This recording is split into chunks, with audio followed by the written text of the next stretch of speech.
But let's. It's probably the quickest thing to get through. Oh, yeah. Let's Oh, go yeah. through the. College What football was that national playoff championship last night?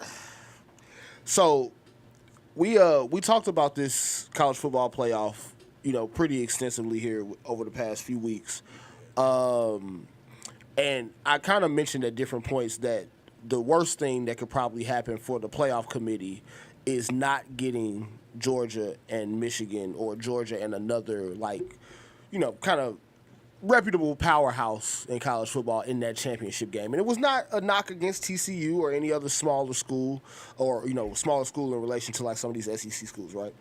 But it was exactly why, or I guess the reason why, was exactly what happened last night, where we see this happen from time to time. Of course, we didn't see a winning margin this big before in a college football championship game. But TCU clearly was just overmatched, and I think overmatched is probably an understatement when you go out and lose 65-7 on national TV. So they, it started fine, okay, 10-0. We came back, we answered with a score, and then next thing it was downhill completely the rest of the way. And so shout out to Georgia, back-to-back national championships. Again, 65-7, just complete blowout last night. Not only is that the most points scored by one team in the championship game era in college football, it is also the largest margin of victory in the championship game era. So we also saw, if you guys didn't catch it live during halftime, David Pollack got a chance to say that Georgia was basically taking over college football. He got to say that sitting right next to Nick Saban. And if you did not catch Nick Saban's face as he said that, just go ahead and treat yourself on Twitter or whatever social media platform you want to use. I said last week TCU had a chance as long as they played angry as they did with Michigan. They did not. They did not. It looks like that once they beat Michigan, that whole drive on winning or staying angry, that just went away. It was as though the game against Michigan was their championship. Yeah. It doesn't matter how much talent hit. If you don't have the drive or like the mindset, this is what you have to take it a game at a time. Don't let any games, like this is why you see some schools like, remember what happened, I'll say with Michigan, Appalachian State back in 2008, wasn't it? Yeah. That happened, then, what was the recent upset this year? I can't remember. I'm blanking now. Was it against Florida State, or am I thinking last year? Was that Florida State? Yeah. I'm blanking. Yeah. We'll get that to there. And here's the thing, though, about the college football game. That wasn't the only embarrassment that happened last night. Oh, yeah. Yeah, so we had some stadium malfunctions out at SoFi. Yeah, so there's two things here. We'll get to what's happened with here in a moment. But the big one is here. Before the game started, fans could not tailgate near SoFi Stadium at all. So, now look, I've been to my fair share of college football games, both as a college student and as an alumni. Tailgating is pretty essential to college football. It is. Pretty essential. So to not be able to tailgate at all, I understand SoFi might be a little bougie out there. It's LA, it's Hollywood. But to not be able to tailgate is a little ridiculous. Yeah. So another thing too is that we normally don't see it in, I don't know, because California, even though it's lovely there sometimes, it's also high living, but also not a lot of water. But when it does happen, you see, here comes to the fact that because of what's going on here, rain was, even though it's an outdoor with kind of like a roof, but not that kind of roof. Wet floors, and as you can see, people are slipping and coming out with stretchers. So, yeah, that's crazy. So now, part of that, I will say, you got to put part of that on the folks who, created the design, created the layout, and did the construction. Whatever. Like they're mopping the floors. Now, and I do have to put some blame on these Californians, though. If you ain't learned how to walk on water, Look, I'm from St. Louis. We didn't have to do our first shirt as a slip and slide across, floors in the rain before. There's a reason we decided to go with a dome. I mean, it's because the weather here in St. Louis is like, it can be predictable, but it also can be unpredictable. We'll discuss that here when it comes to the XFL schedule here later on in the show. And another thing is, hold on, let me get out of here. That wasn't the only thing, because get out of that. Then you have this video here that shows the water coming out the open parts of the roof. Now, let me remind you, because there's a little something to this, because remember, it was a choice between that new stadium, Riverfront, in St. Louis, or this. And they chose this, but here's the thing. This stadium was over budget, and really had to ask for more money from the NFL. And for over $5 million stadium, no one checked this. And again, to be somewhat fair, they probably didn't plan for too much rain in Southern California, but at the same time, I'm of the belief if you're going to go dome, go all the way with it. And here's the thing, too. Because of this, there's some talk of SoFi getting out of the rotation for the Super Bowl now until they get this fixed. Well, I would assume that that's definitely going to be the case. Now, the Rams probably don't care because the Super Bowl they hosted, they won, so they can kind of hold on to that for a while. But that's definitely an embarrassment when you have this stadium that you put on full display for the entire football world to see, and you got folks getting rained on in the upper deck. That's not ideal when you buy those tickets. Waterfall type of rain, like this, like I said, like if this was Seattle, there would have been a whole problem. And their stadium's outdoors, which is still surprising to me, but they have that kind of roof thing a bit. There's some folks like being out in the elements, man. What can you say? Apparently, our folks in SoFi did not, though. So, sucks to suck. But yeah, so Georgia, of course, they did not disappoint on the field, capping off a 15-0 season. Is it Georgia's world in college football right now? I think the immediate answer is probably yes.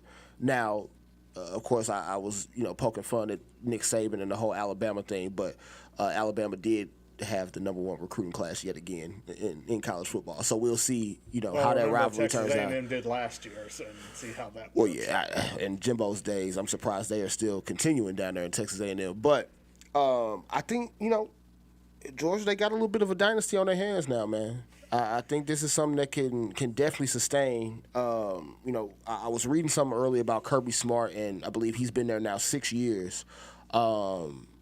They have not lost more than 2 games in any of his seasons there. They have now won back-to-back national championships. They have another SEC championship win to their credit in that time frame, and also another national championship appearance, even though they lost that one to Alabama. So, in a short amount of time, man, Kirby Smart has kind of racked up the accolades there at Georgia, and there's also something to be said for those kids, in Atlanta or, some of those other southern states. Okay, if I can play a little bit closer to home, maybe I'll go to Georgia instead of Alabama or Florida State or Florida, wherever. And I think there's a chance they could go a three-peat. I think so, too. Because here's the thing, too. Next year, they got Mizzou's Dominic Lovett on their wide receiver core now.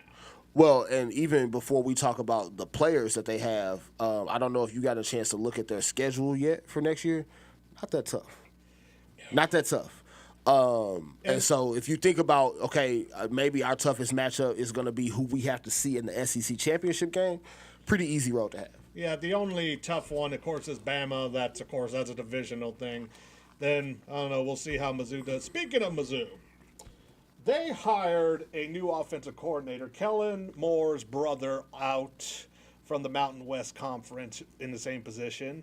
Here's an interesting quote that he did with that press conference of hiring offensive coordinator. See how my reaction is after I read this. It became clear to me the requirements of the head coach were causing me not to have full focus of the offense. You just now figured it out? Because here's another thing, too, when it comes to Mizzou. Because, see, This is the make and a break year for Drinkowitz, and you want to know what? I'll let you explain this. Could you explain the success of Mizzou's basketball program right now with their new head coach? Oh, look, I know this is a football show, so I'll keep the basketball But this is the part comparison. short. This is why. But Mizzou is like legitimately good this year, and when I say legitimately good, like they're ranked in the 20s now. They lost to Arkansas, I believe, either earlier this week, last week. I'm sorry, but they could like legitimately win the SEC this year. I don't think we're saying that about Mizzou anytime soon. And this is what year for this coach from the basketball? I believe 2. I think it's his First year. Hold on, let me double check that. Yeah, I might be wrong. Because if it's his first year, you see how bad that looked for Drinkowitz. Oh, yeah.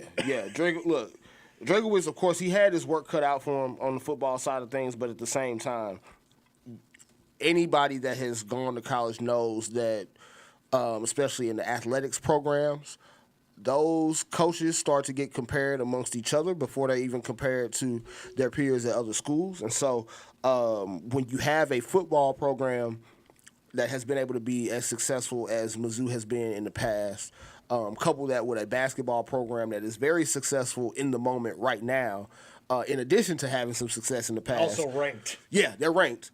You want the same thing for all your sporting programs, including football. So, and I'm just saying because the basketball program, the new guy was able to turn around like that. Quick. Very quick. Like, I know there might be a short term when it comes to basketball and football, but not this quick. Oh, no. Like, and, you obviously different sports, I definitely get it. But, again, just seeing what Mizzou is able to do in basketball this year, where, again, they weren't picked to win like the SEC or be a top team, but they not only played against some other top teams and beating them, but even the games that they lost, it was a single-digit game they lost against Arkansas. Arkansas is one of the top teams in the nation right now. For some reason, the only similarity between the two teams is that they both struggle against Vanderbilt for some reason. Yeah, crazy. Yeah, though one bright side for Missouri is that they got a commitment from a transfer from Eastern Michigan, offensive tackle, a starter. They needed this. Oh, yeah. They definitely needed it. They needed that offensive line.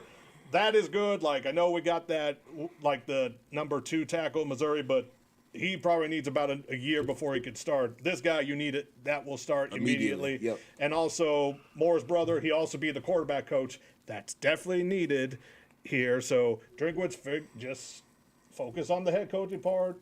Let Moore handle the offense and the quarterbacks.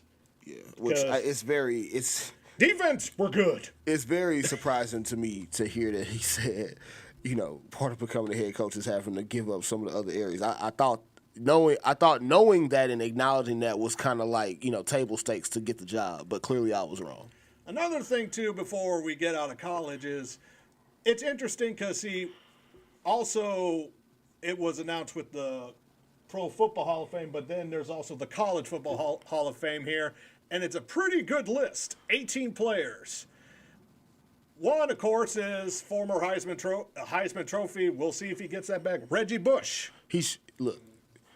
I'm a kid that grew up with NCAA football, like the video game. Mm-hmm. Me too.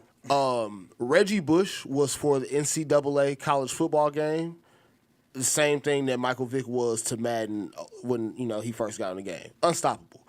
Obviously unstoppable in real life too. Not much of the ESPN game, but the Madden game was definitely out of there. So I will say the ESPN games have a lot better presentation. Oh yeah, for sure, you're right. I wish they still made ESPN football, but that's another story for another podcast. But yeah, Reggie Bush. I mean, he needs to be in, hands down, and they need to give him his Heisman Trophy. And then here we go, another Heisman.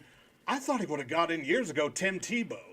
Is this like his first year of eligibility or something? Like, the eligibility for college and pro is a heck of a lot interesting, so... Because I'm also agreeing with you in the sense that if this is not his first year of eligibility, how has he not gotten in before now? I don't know, maybe because he played minor league baseball or something? I don't know. Yeah, I don't get that one, but then you got, Tebow of course, Dwight Freeney of Syracuse. Because, see, Luke Kuechly's in, and there was a big gap between when Tebow graduated and Kuechly graduated, too. Yeah. College, they're going to have to explain that one to me. One guy that I actually wish, I thought he would do good in the NFL, Michael James of Oregon. Yeah, that's back when Oregon had that offense humming with Chip Kelly, man. So, Obviously, he didn't get a chance to do much in the league, but I definitely think from a college standpoint, he's worthy of some Hall of Fame consideration. Then, of course, you got Michael Bishop of K-State, and then here's some names you would probably recognize: Eric Berry of Tennessee. Yes. Robert Gallery of Iowa. Mm-hmm. Derek Johnson of Texas. Yes. Bill Collard, Montana State. Not really. We know this. Come on. J-Mac. Jeremy Macklin, Missouri. One thing, too, Battlehawks, do a game, have him celebration of going into the College Football Hall of Fame. I don't think he'll get in the Pro Football Hall of Fame, but no, I mean he didn't really get a chance to put up the numbers in the NFL. He was being covered all the time. Yeah, NFL he didn't get a chance to put up Hall of Fame numbers, but he's definitely a Hall of Famer based on what he did in his years at Mizzou. Terrence Mathis of New Mexico, Brian McKinney of Miami. Yeah, that's a no-brainer. Yeah, that's a no-brainer. Yeah, Corey Moore of Virginia Tech. Michael Stonebreaker, Notre Dame, that's an old one. Yep. Troy Vincent of Wisconsin. Brian Westbrook of Villanova. Yep. Yeah, probably, yeah. D'Angelo Williams of Memphis. Former Carolina Panther. Then, of course, you got, it missed it here, but one, Eric Dickerson finally got in. Of course, the reason he got delayed was because of those, it was questioned with those violations at SMU. Yeah. People don't keep forgetting about those SMU violations in the 80s. Hey, look, again, we're not trying to endorse ESPN at all here, but if you have never seen the 30 for 30 Pony Excess, please watch it, because that is essentially kind of where the roots of a lot of the like NCAA violations and paying folks under the table, that type of thing. That's where a lot of that started. Yeah. Then of course that turned into Blue Chips and also Unnecessary Roughness. Oh yeah. Movies. Then you got the coaches: Monty Carr Shepherd, Ward Kramer of Central Michigan, who is now the Southeastern Conference Commissioner. Former Georgia Bulldog, Miami Hurricane Mark Richt. Yeah, which also I didn't realize I was, by way of reading about Kirby Smart earlier, was reading a little bit about Mark Richt in the time that he was there at Georgia. Definitely a Hall of Fame coach, because obviously he didn't get a chance to get Georgia to a national championship, but I think was there 15 years they might have lost more than 2 games like once or twice, so definitely somebody that needs to be in. And then of course we can't forget about Coach Paul Johnson, the triple option. Mr. Triple Option himself. Georgia Southern, Navy, and Georgia Tech, where Georgia Tech still runs a triple option to the day in the Power 5 conference. Hey, look, that man was out here running a triple option and he had Calvin Johnson on his team. I don't know if that says more about just how effective he was as a coach in terms of getting folks to buy in, or if that says more about not wanting to, change up his strategy for anybody. But either way, look, he's shown enough on the field to be worthy of that Hall of Fame consideration as well. So, we'll keep an eye on who actually gets in from the finalist group. I need to check the list of players that are both Pro Football and College Hall of Famers. There we go. It's probably a decent sized list. I don't think it's small, but I also don't think it's like, everybody that's in the Pro Football Hall of Fame is in the College Football Hall. Yeah, but like I said, for the list that's on there, there's some they're not good. Tebow, that jersey is in the Hall of Fame, but him. Yeah, Tebow's definitely not getting in the Pro Football Hall of Fame. And honestly, Reggie Bush probably isn't either. But at the same time, they kind of misuse Reggie Bush in a way. That's also true. So. Though he has a ring, though. Yep, he does. He does. You cannot take the ring away from him. And so, one other thing that I wanted to mention here in bringing up Georgia on the national championship side of things, too, their star defensive lineman, Jalen Carter, is officially declaring for the draft. This was probably a no-brainer for everybody involved, but it is official now. He is ranked number 1 defensive lineman in the draft, and also the number 2 overall prospect behind edge rusher from Alabama, Will Anderson. So probably going, top 5 at a minimum, probably even top 3. So definitely a name to keep our eyes and ears open for when it comes draft time. Yeah, because... Well, I will do a quick thing when the draft happens, because remember, this next draft, it's near us on the other side of the state in KC. Oh, yeah, it is in KC this year. So, you may have to take a trip. I was actually, ironically enough, in Vegas last year around the time of the draft. Didn't, get to participate in anything draft-wise. I got there during that final day on Saturday. But definitely, an experience to take part in. So might be worth the trip for the That's Football guys. Just saying. Maybe, though. I'm interested to see where they put it. I know it's not near Arrowhead because that would be perfect with that big parking lot, but we'll see. I don't know. Yeah, never can tell with the NFL. I know when they missed out in Vegas, or did they have it at Vegas the following year, or no? Well, they had to cancel the one during the pandemic, and I want to say the one that they held last year was the one that they were supposed to do during the pandemic. Because I think wasn't it supposed to take the players on a boat to the podium? Or yeah, it was crazy. I don't think they actually did that, but that was the plan that they initially had. Speaking of drafts, we'll just do this real quickly here before we go with the playoffs. The final NFL draft order.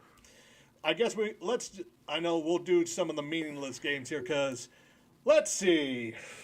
Because I thank you for leading with this even before we get to the playoff stuff, because there's something that I want to say about the Houston Texans real quick before we get too far off into the other teams.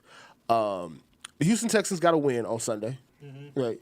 But before that game took place on Sunday, the reports had already started to leak out that Lovie Smith was going to lose his job. If you're not keeping score at home, ladies and gentlemen, Lovie Smith is now the second straight coach that the Houston Texans have fired after only 1 year on the job. Ironically, or not so ironically enough, he is also the second straight black head coach they have fired with 1 year on the job. Somehow Nick Caserio, the GM, still has his job. Not sure how that is. But knowing that, you then let Lovie Smith go out and coach your team to a win that takes you out of the first pick in the draft. Way to go, Houston Texans. Great job. Job well done. Yeah, and you now have the Chicago Bears, which this is the second time they've had the first-round pick. The last time they had a first pick in the draft, just give me a guess. What do you think? Oh, I think it's 1940-something, right? Oh, you're close, yes. 1947? Correct! Look at that. Because remember, Chicago is one of the old franchises in the NFL. And here at the My Music Studios on this YouTube channel, you see some of the shows use this gavel and this, whatever you call this. And here's what, in my opinion, I think you agree with this, that they should do with the first pick. Other than that, one first-round pick here. Sold. Yeah. They need to auction off this pick because, honestly, they have Justin Fields. He is fine. This is getting close to when the Rams had Bradford for the RG3 trade, which should get more. Yeah, for sure. Especially because, here's the thing, too. Houston needs a QB. Arizona. Kyler Murray just had ACL surgery. Yeah. And they also just fired. By the way, congratulations, Josh, for that awesome prediction he had all season. Look, I do what I can, man. I told y'all Cliff was on the hot seat. Turns out I was right. So I was making a lot of those predictions simply by just what I was seeing on the field, right? Mm-hmm. Did you watch the in-season Hard Knocks with the Cardinals? Okay. If and when you do get to it, you'll see exactly why, like, by episode 4, that Cliff Kingsbury got fired. It's not that he's not a guy that knows his X's and O's. He's a very smart coach. But he's just not a guy that seems like he's very motivating at all. Even with that, it doesn't seem like he had the best relationship with Kyler. Obviously, that get along just like you do with anybody in a workplace, or can get along with anybody in the workplace, but just didn't seem like he had the real handle on a team, or even that motivating factor for the team that a strong head coach would have. So, not surprised that he's on the market. Fun fact about our friend Cliff Kingsbury here: 28-37-1 record in 4 seasons as the Cardinals head coach. He now keeps the Cardinals streak alive of not having a single coach coach more than 6 seasons for the team. So, not sure who they're going to hire. We'll probably get into some coaching candidates here maybe towards the back end of the show. But Cardinals, they got a long road to turn around. Of course, they said Kyler's going to be involved in whoever the head coaching hire is going to be involved in that process. Will he be even healthy by week 1? It doesn't seem so. Well, to be honest, he is probably more likely that he misses the season than he does come back to start next season. Because you got to think that was the Monday right after Christmas or right before Christmas that he tore that ACL. Yeah. I mean, Adrian Peterson, shout out to him. He's made everybody think that ACL injuries are these easy injuries to recover from because he's the only mutant that was able to come back fully healthy in 9 months. But Kyler, smaller guy, so maybe it's not so much stress on him. But again, anytime we're dealing with non-contact injuries, and then you also news came out today, or it was tweeted out today that the Cardinals are going to look at trading DeAndre Hopkins. I'm not sure if I'm Kyler. I want to rush back to that. You're going to be throwing to Hollywood Brown and nobody else? Yeah. Speaking of this, because you see, like I mentioned, Chicago, because what's the top 3 quarterbacks supposedly? So you have Bryce Young, who he was projected to be the number 1 pick when it was still Houston's. I imagine that if anybody trades up to number 1, he still would be the top pick. But you also have him. You have C.J. Stroud. You also have Will Levis from Kentucky. The wild card quarterback that folks are kind of throwing around is Anthony Richardson from the University of Florida. He's more of a project, but he's also one of those guys kind of similar to Trey Lance where the upside is there to, kind of draw some attention. Now, there's no way he's going number 1 overall, but in terms of quarterbacks, those are the main 4 names that you're going to hear. Because now that Houston messed up and won, if they want to get that top quarterback, they have the ammunition to do so. Because they have the 2nd pick, and then they have the 12th pick that they got from Cleveland.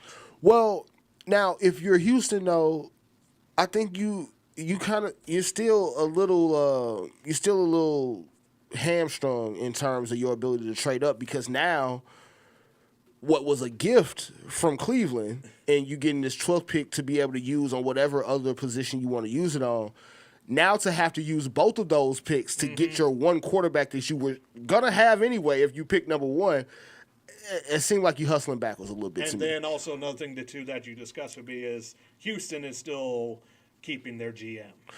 Yeah, so I don't know what's gonna happen with Houston now. If I'm Chicago, because I've also seen this floated out there, on a couple different sports networks. The thought of trading Justin Fields so that you can get more draft capital and then draft Bryce Young.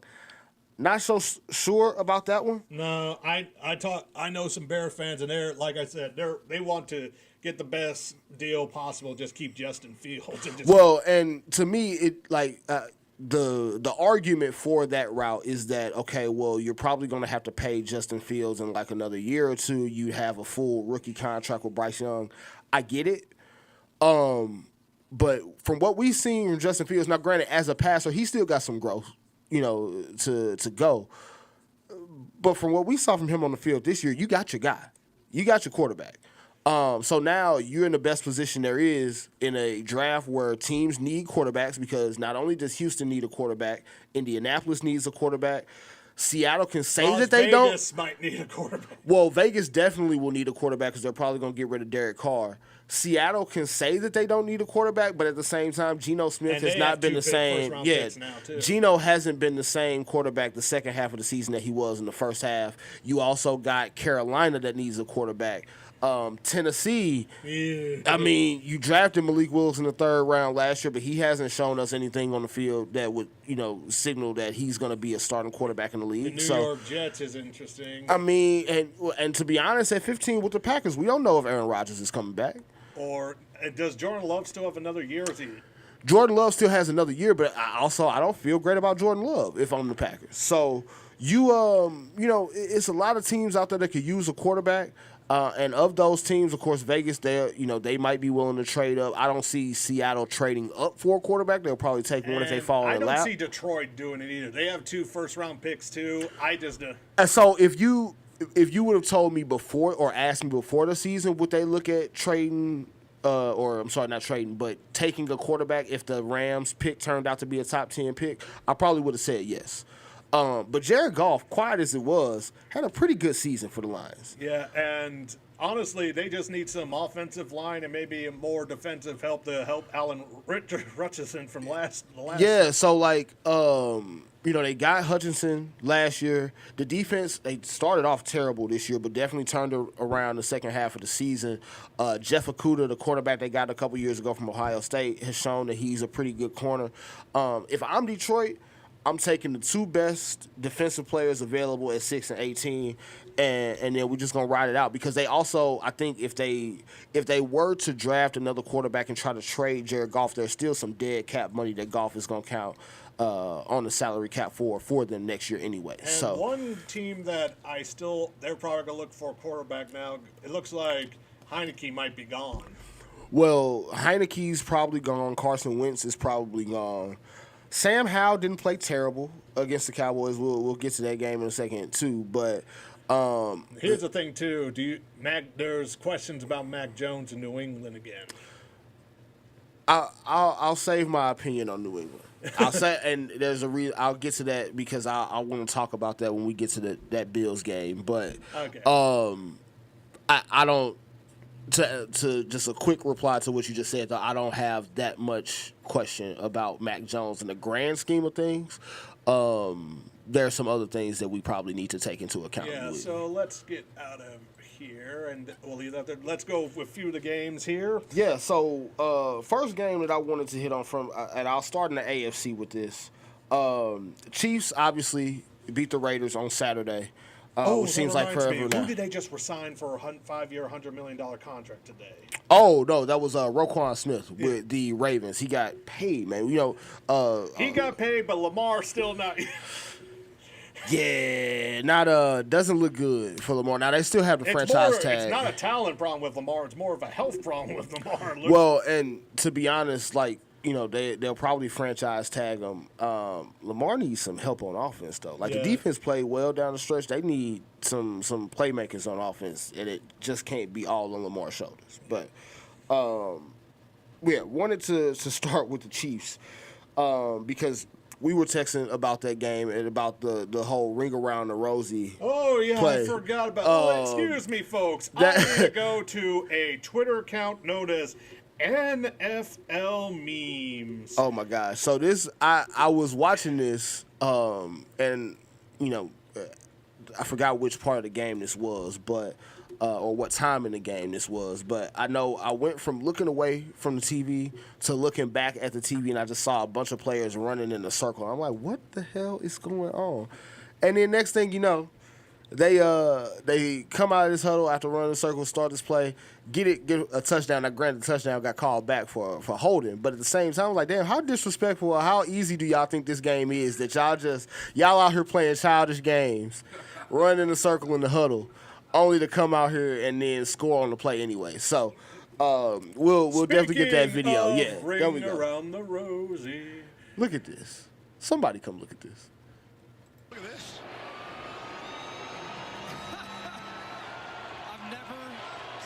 Before in my life. A little carousel, kick it to Patrick, back throw, the throwback screen. Look at that. Tony on the hold. Look at that. That's not a hold. Tony just And that was all I needed to see after. Yeah, the Raiders. That's all I needed to see. Didn't need to see another minute of this game because at that point I knew it was over with. Got embarrassed. Not as bad as TCU did last night.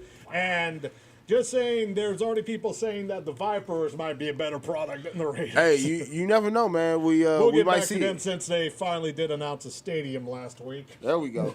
But yeah, Chiefs beat the Raiders 31-13. They clinched the 1 seed in the AFC, which a little bit controversial. Yeah, with that meeting that happened Friday. Yeah, so we talked last week. Congratulations for DeMar Hamlin, yes.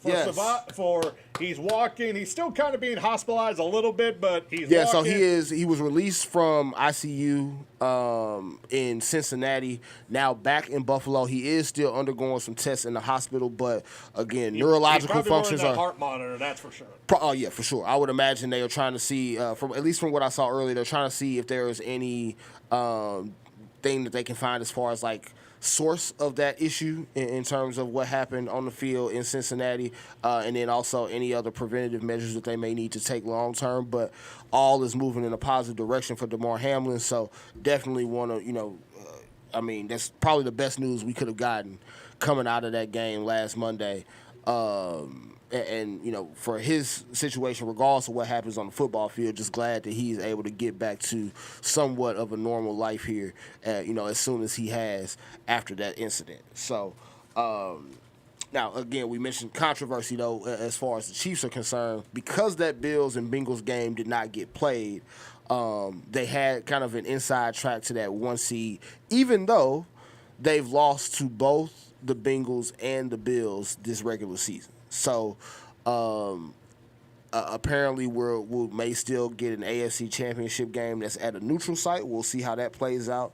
If it is indeed either Kansas City and Buffalo or Buffalo and Cincinnati. I do know when it comes to the neutral site scenario, Indianapolis said no. Yes, which, I guess Indianapolis, I wouldn't be turning down. If you Jim Irsay, you turning down free money at that point. But, to each his own, I guess. Chiefs are now the number 1 seed in the AFC. The other game that was played on Saturday, also in the AFC, Jacksonville Jaguars win the AFC South with 2016. They almost lost that one on that dang reverse trick play. Oh my gosh, yeah. So it was an ugly game. It was not the best football game to watch by any means, but you do got to give Jacksonville some credit for being able to pull that one out in the fashion that they were. 20-16 over the Titans.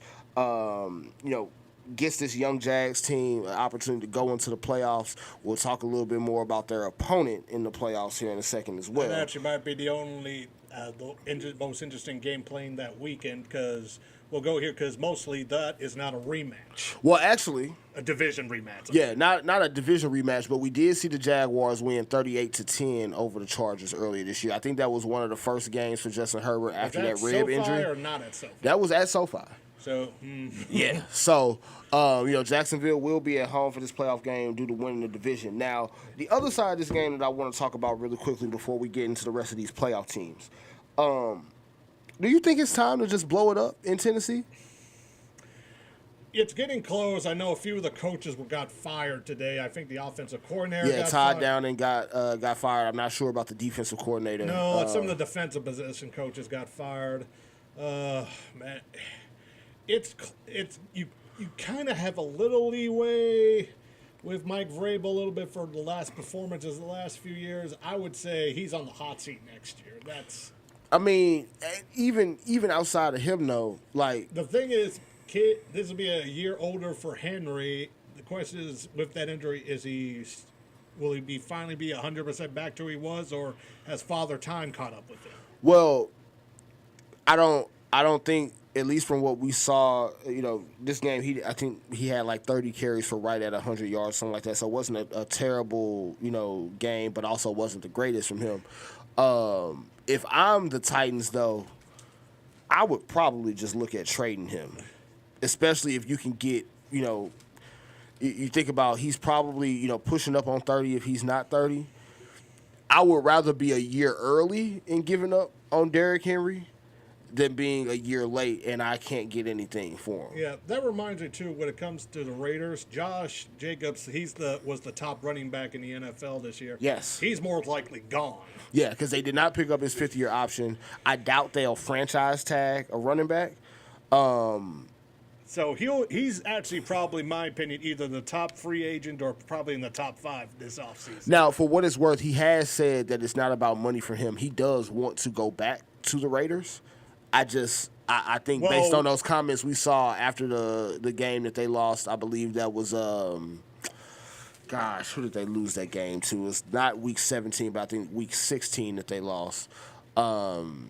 he had some pretty spicy comments about everybody basically not doing their job, or folks coming in working their ass off and not being able to see the wins from it. So he might be kind of towing that line. I think he probably ends up back in a Raiders jersey, but we will definitely see about that one, because there's a few teams in the league that could probably use his services in some way, shape, or form. Well, the Raiders, he's gone. Derek Carr is gone. Yeah, Derek Carr's out. And then the wide receiver, I think he's still in, but he's probably lost some motivation. Well, and Adams, part of the reason he went there is because of Derek Carr. So, he obviously continued to play even with Jarrett Stidham at quarterback, which he played well, with Stidham throwing the ball. I would just keep my eye on how happy he is if the guy he came to Vegas for is no longer there. So. But yeah, I think if you're the Titans, just go ahead, trade Henry, get what you can for him and Tannehill. You already drafted Treylon Burks. You got a young receiver. They've been able to shuffle running backs in and out.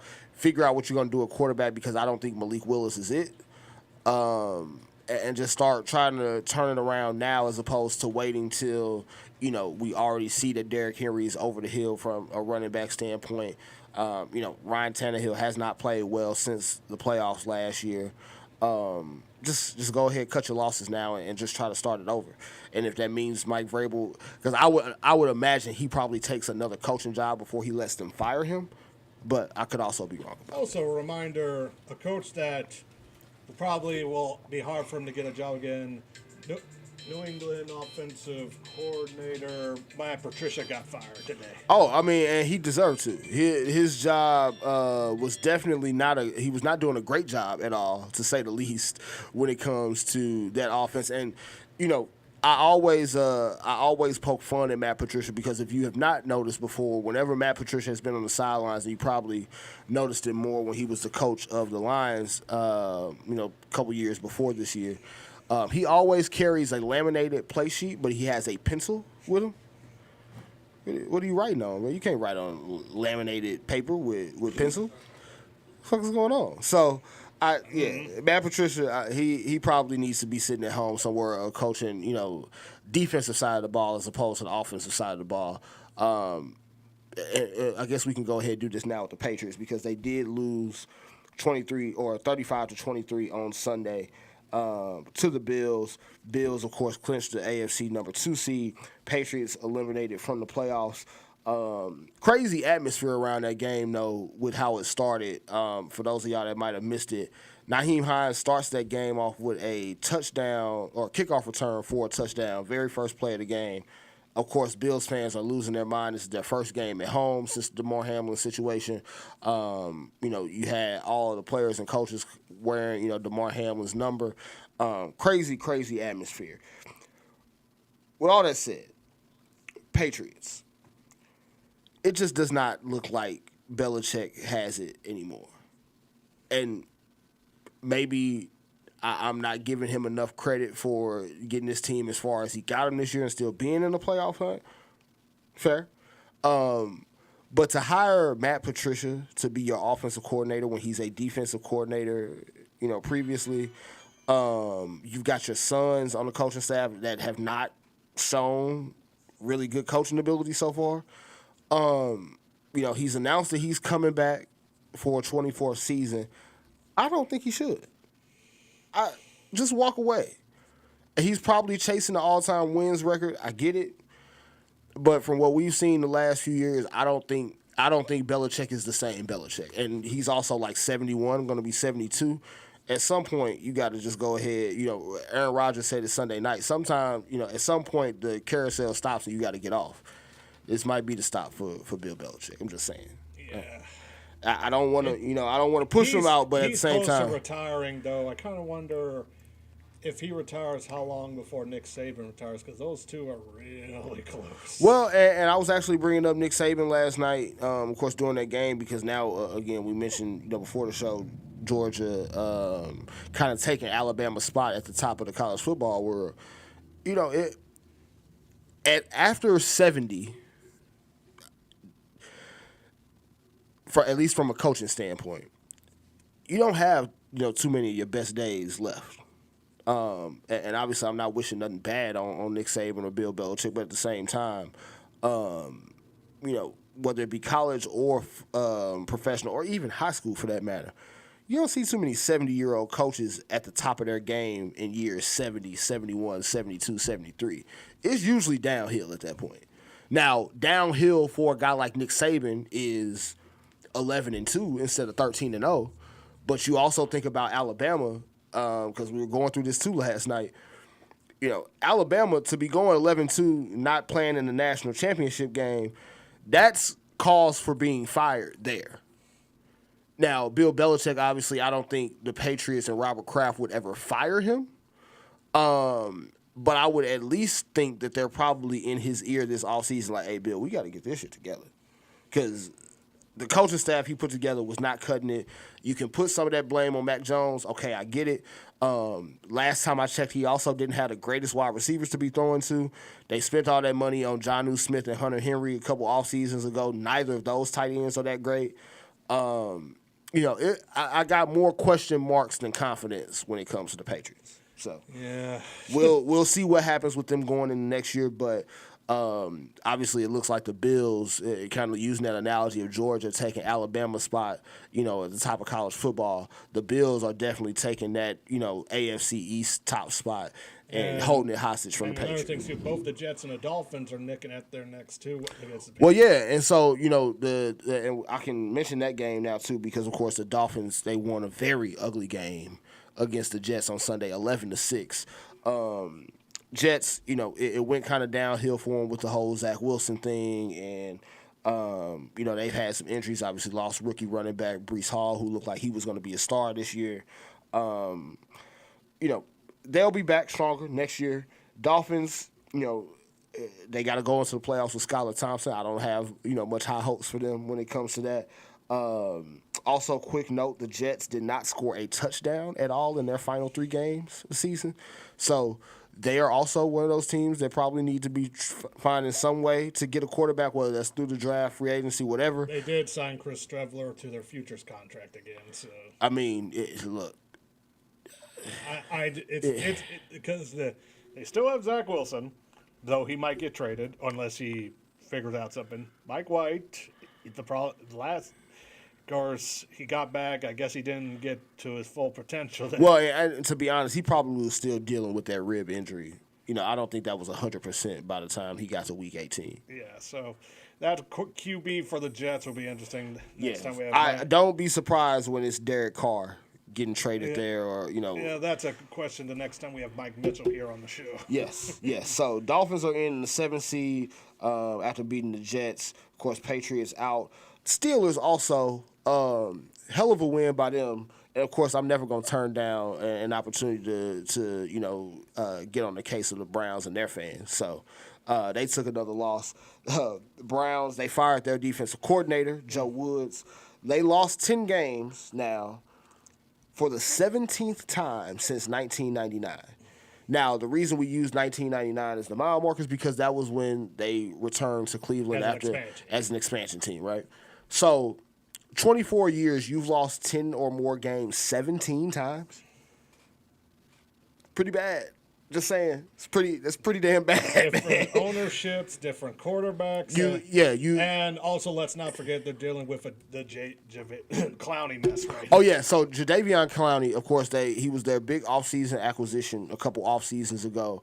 Was asked, I guess, by a reporter in Cleveland if he was going to be back. He says about a 95% chance that he was going to be gone. So in turn, he was not only kicked out of practice during the week, but was benched for the game. And is probably going to be gone from Cleveland. Well, he's a good player, but sometimes he kind of goes part of his last name of, remember, Clowney. Yeah. So, yeah. And so, real quick, just wanted to mention for the Steelers, Mike Tomlin, of course, extends his record now 16 consecutive non-losing seasons with the win on Sunday, getting that team to 9-8. Remarkable turnaround for them, considering they started the season 2-6. Of course, probably would be a little bit more entertaining to get them in the playoffs versus the Dolphins without Tua, but I think regardless, the Bills got a pretty easy game. One thing about the Steelers, because it came out that Mitch Trubisky fought too quickly on taking that free agent deal with the Steelers. Like that was like the first one he just took it. Apparently, he says he has some regrets about that. Well, I mean, you can have regrets, Mitch, but at the same time, I don't know how many other free agent deals he was just going to be able to line up. Like, correct me if I'm wrong. Even with all the teams that we got question marks about at quarterback, I don't think any of them were itching to go get Mitchell Trubisky.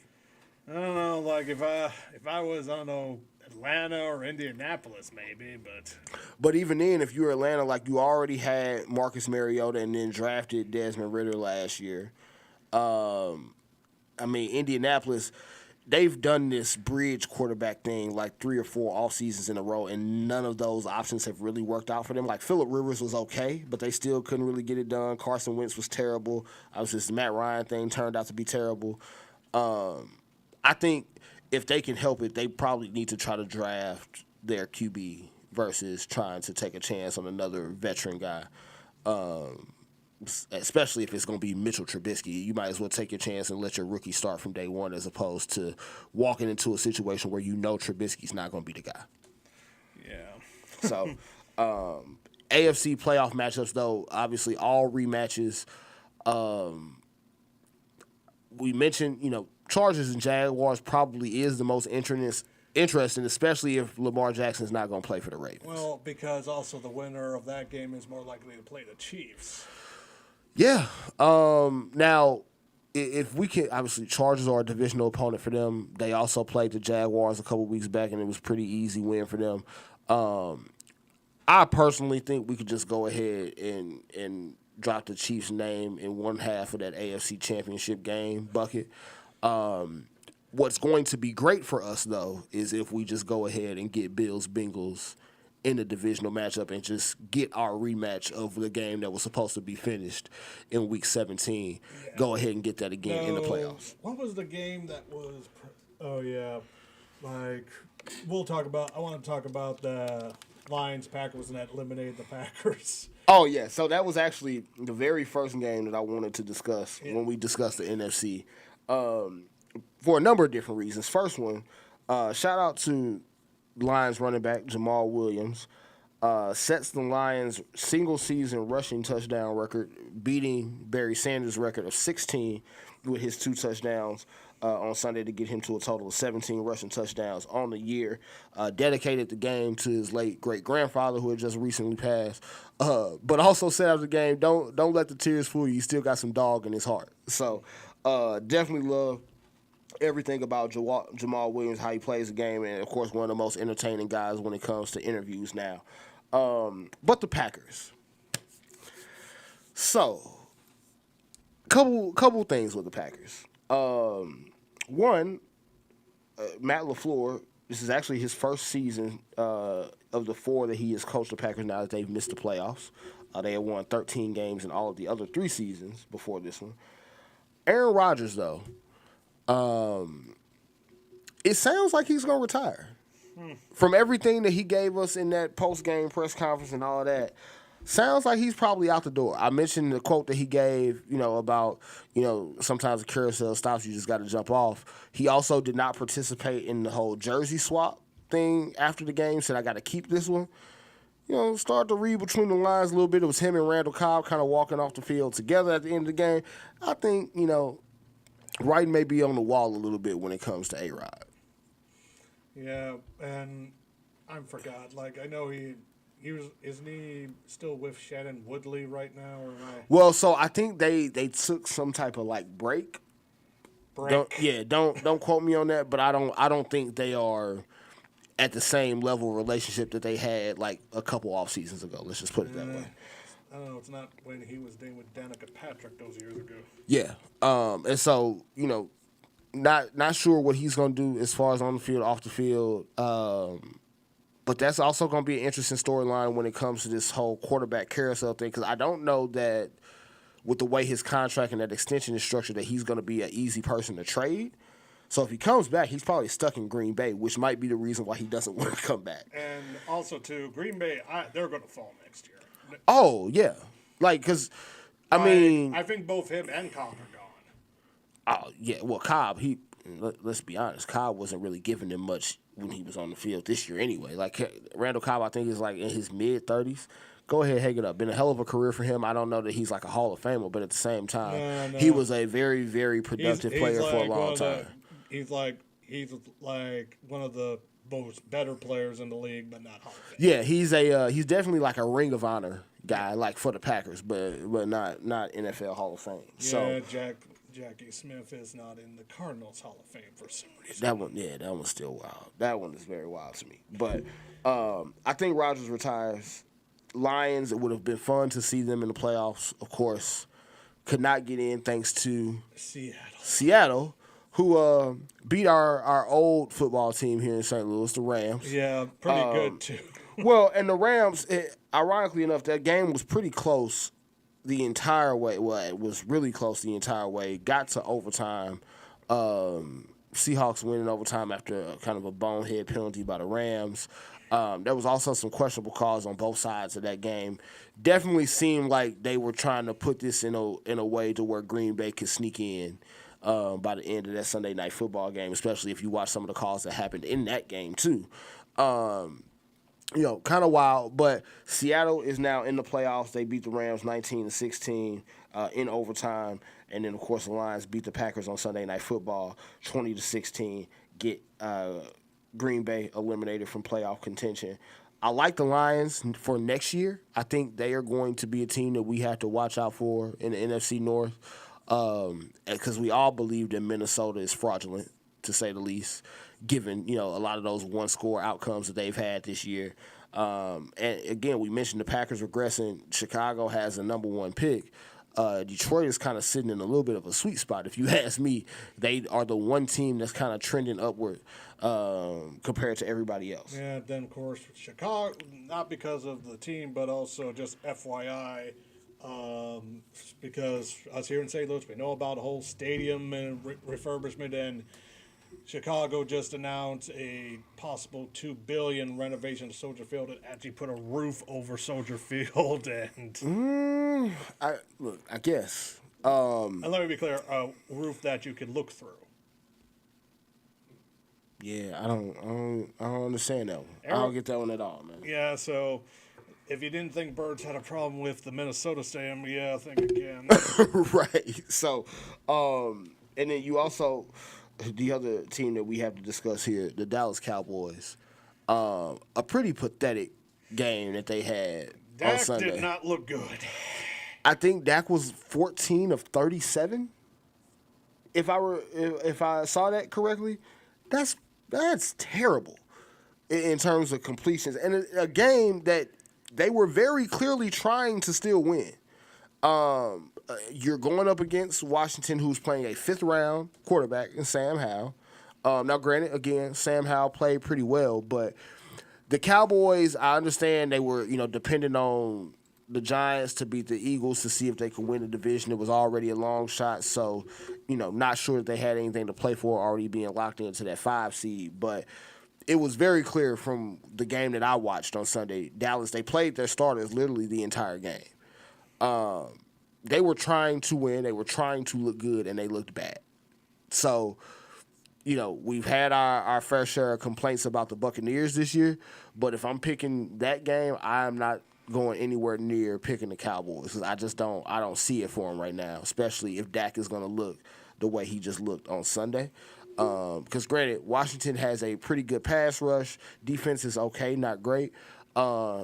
But Tampa's defense, when they are all healthy and they are all, locked in, we saw them play earlier this season, and it did not go well for the Cowboys. That actually was the game that Dak got hurt in the very first game of the season. They lost, I think, 19-3.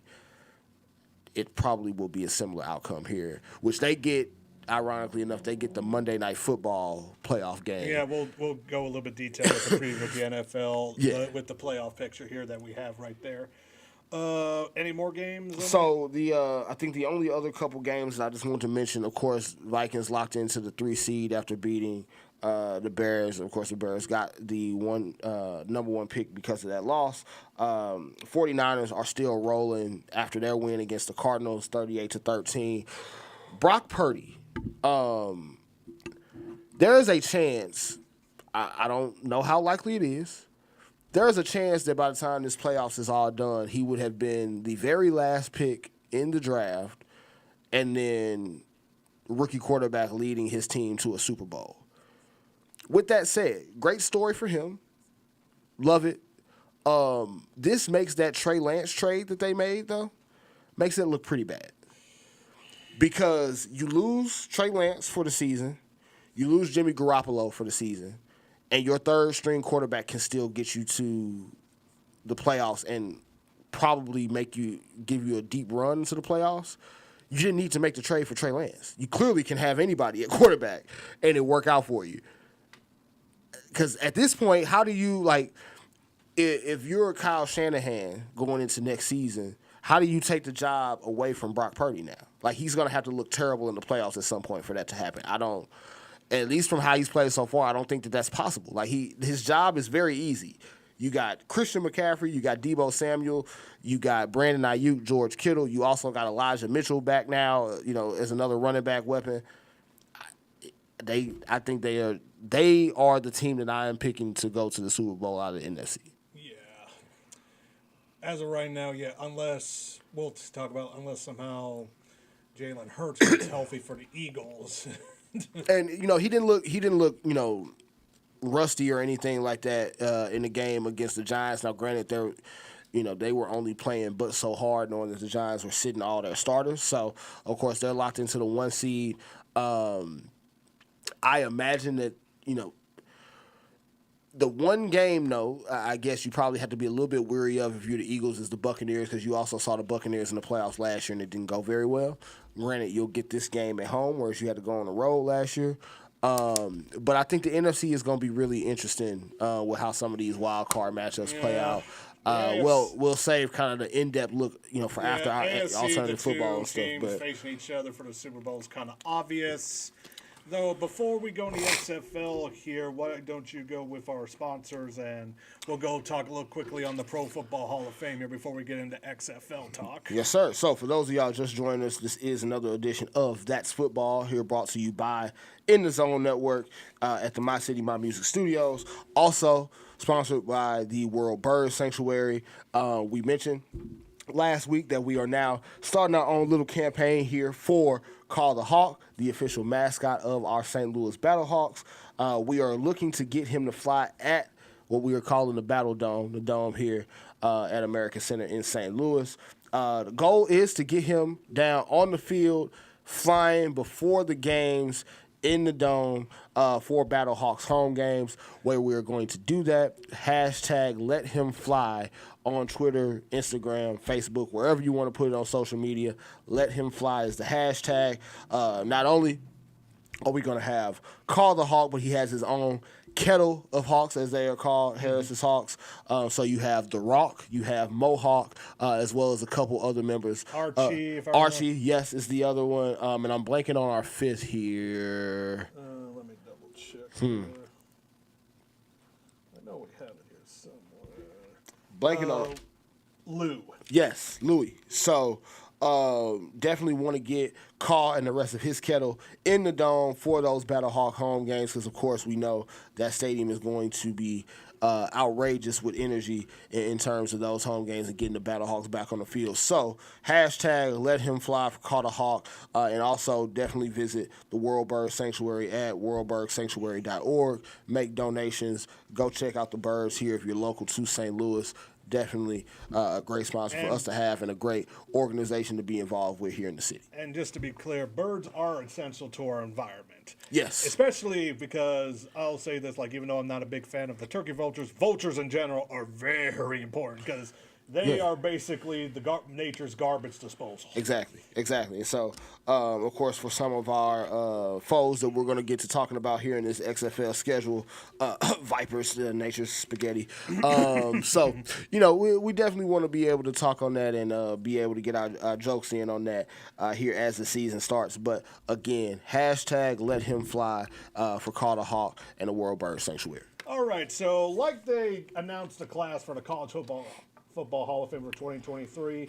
Now here are the finalists, because the Hall of Fame, the final votes, because there's 15 finalists for Mountain area, only 5 will get chosen. Yes. And then you got the coaching, then you got the Veterans Committee that votes, or yes, Veterans Committee. I think that votes on any we're still of the. waiting for Shannon Sharp's brother, if I remember correctly, to get in. I forget exactly how that goes, but basically to keep the players from like the non-modern era, so to speak, from not being able to get in. We'll go down by the list here. Let's see if they could get in their first year.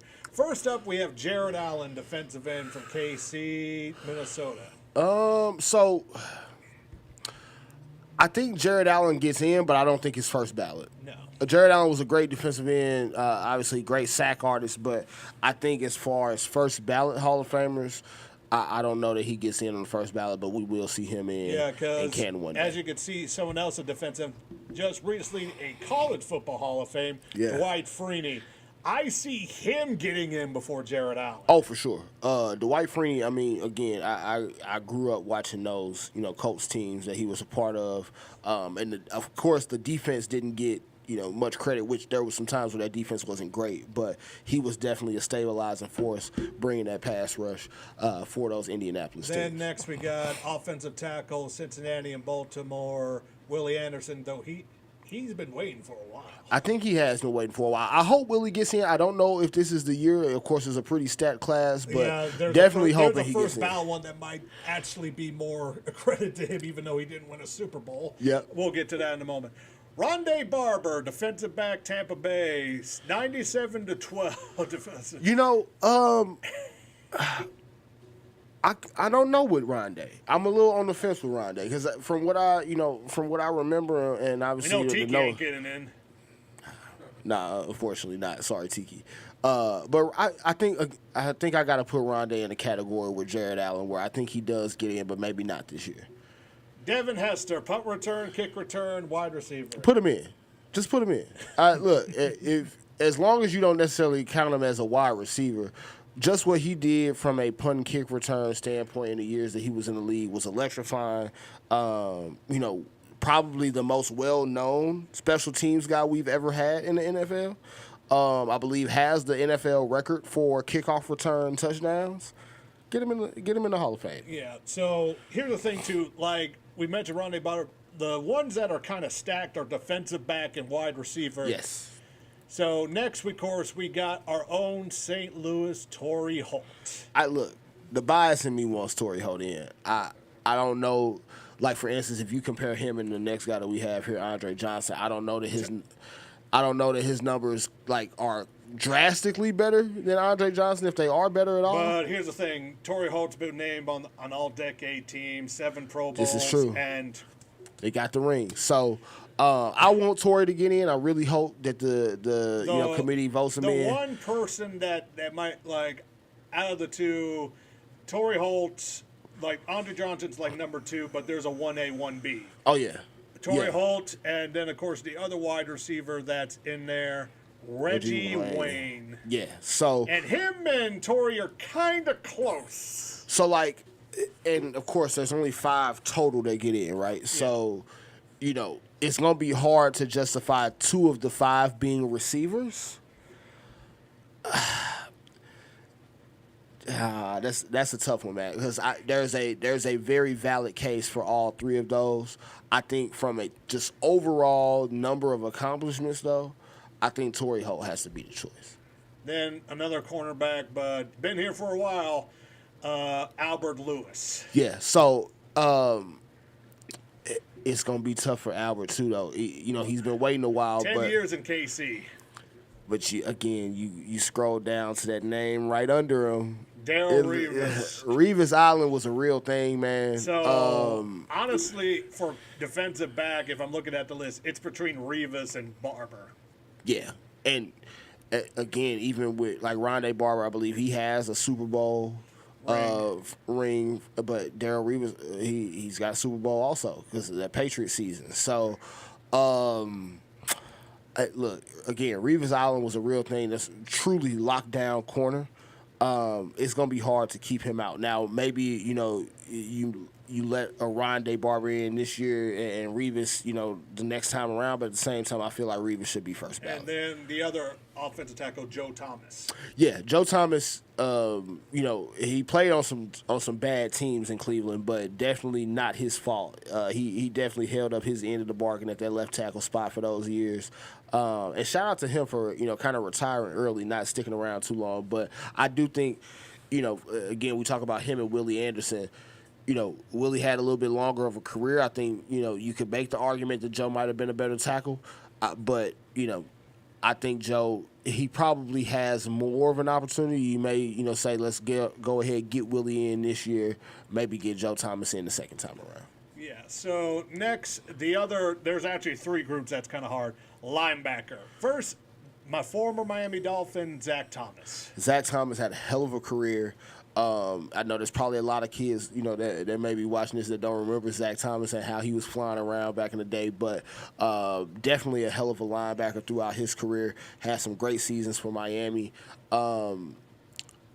He's it's a tough because I definitely think he's a guy that gets in, but you got to make the case for him against DeMarcus Ware and Patrick Willis, which.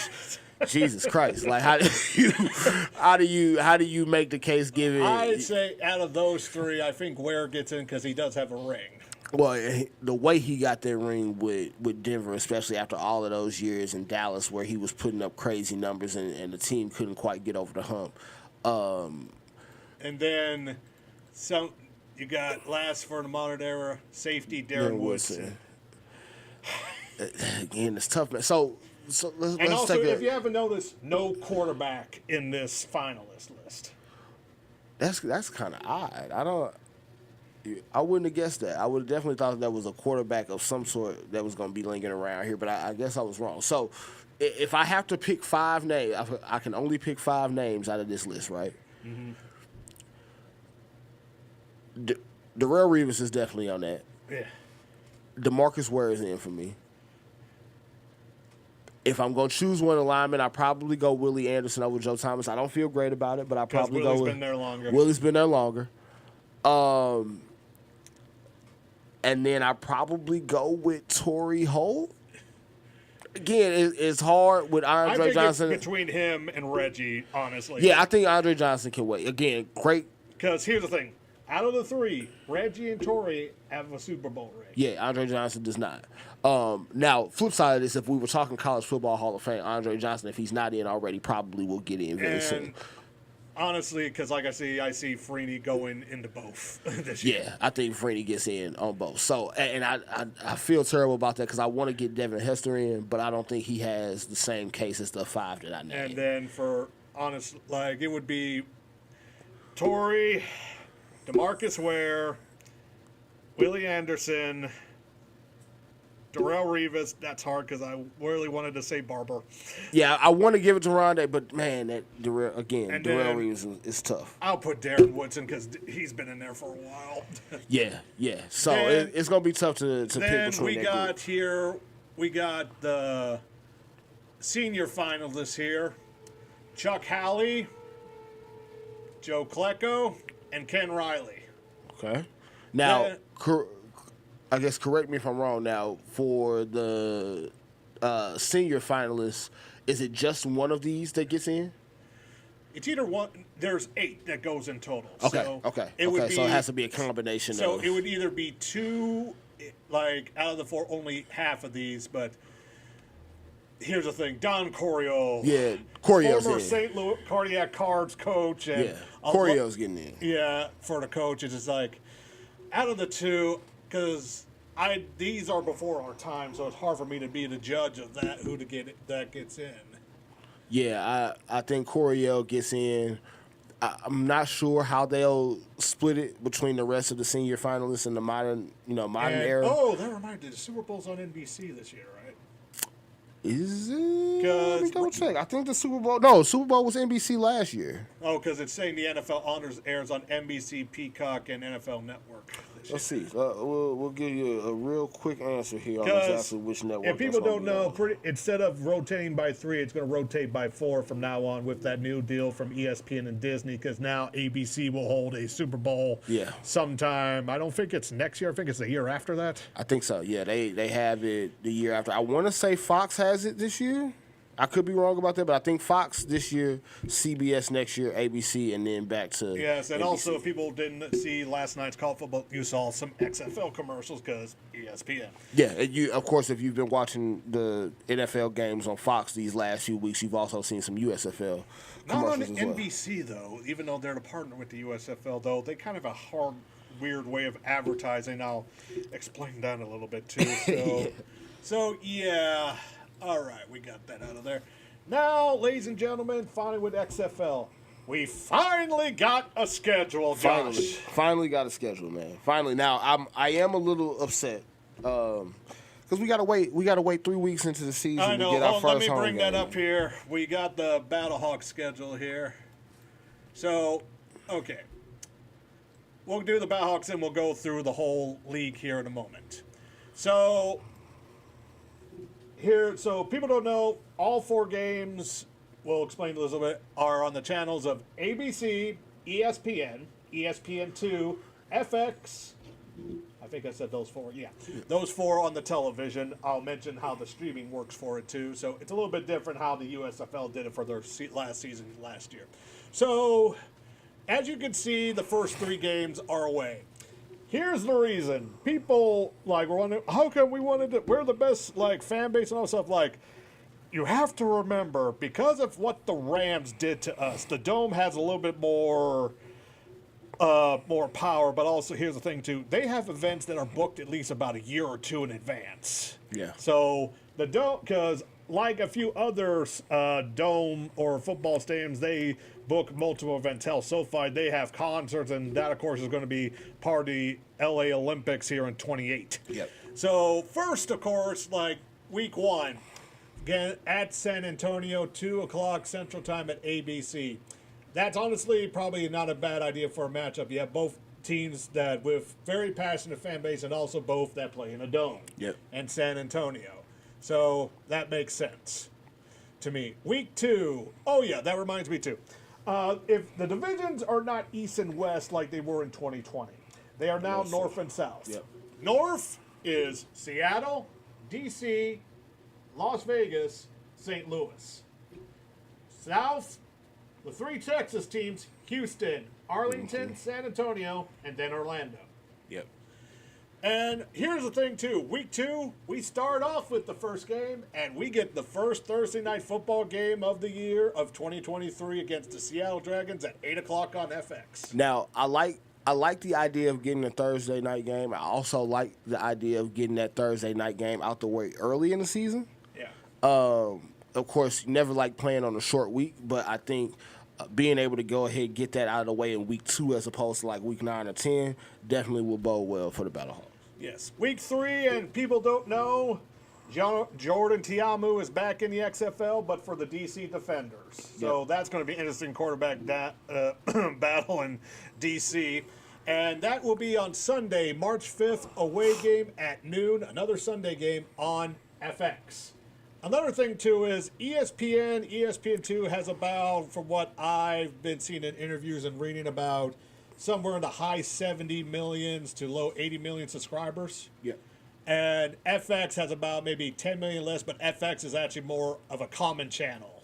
Yeah, so if you Though FX is more of Disney's drama channels, usually those are the ones that are played on Hulu the next day, they're and so you also have FX. They are typically the home of your American Horror Story, American Crime Story, those type of shows. Yeah, so more of your Old Man this year, The Bear. Also, apparently, there's a rumor that they're also wanting FX to become more of a sports channel. So this is kind of an experiment too. I could see that because I guess you could use the college men's college basketball tournament as an example. When they broadcast that, of course, the national, all sorts of channels. the national channels, obviously CBS, but you also have TNT, TBS, And I think that's more of a partnership with Warner, though. Yeah. So, but I would think, with Disney, obviously, for those of y'all who don't know, like the media rights stuff, there's some Disney Fox kind of overlap thing. So that's the reason for FX. And then we got our first home game finally.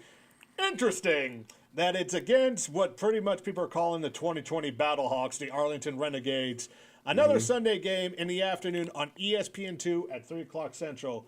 That's actually not a bad idea to start our first home game, to be quite honest. Yeah, I think that's a good spot for it. I wonder why not maybe a divisional game for the first home game, but of course, the following week is a divisional game against DC. Another thing, too, is to add about this next game here on Week 5, Saturday night, March 18th, St. Patrick's weekend. Ooh. It's going to be a very competitive week here in St. Louis because in about 90 minutes later, St. Louis City SC will be playing at home as well. So it's going to be very packed downtown. Yeah, I think that's going to be a fun weekend for us here in St. Louis. So if you guys have not planned for tickets to either game or to both somehow, definitely want to get on that here early because I think in a few weeks people are going to get wind of that and probably start taking advantage of that good old double schedule in terms of having both of your teams play on the same day. Now, here we go. Then the second half, we got 2 away games here next. Saturday, March 25th, another Saturday night game, FX against, honestly, not surprising, we have the Vipers rivalry come back, but just in a different spot. Oh, yeah. Nature's Spaghetti. For people that don't know, they finally announced what their stadium is at Cashman Stadium. It's a baseball field, but also played for Major Soccer League as well, because it was kind of interesting, too. Apparently, this deal was was finalized before the schedule was announced, but also that, too, the soccer team that was playing on Cashman announced their schedule, and they're actually free quite a bit before that. So that's interesting.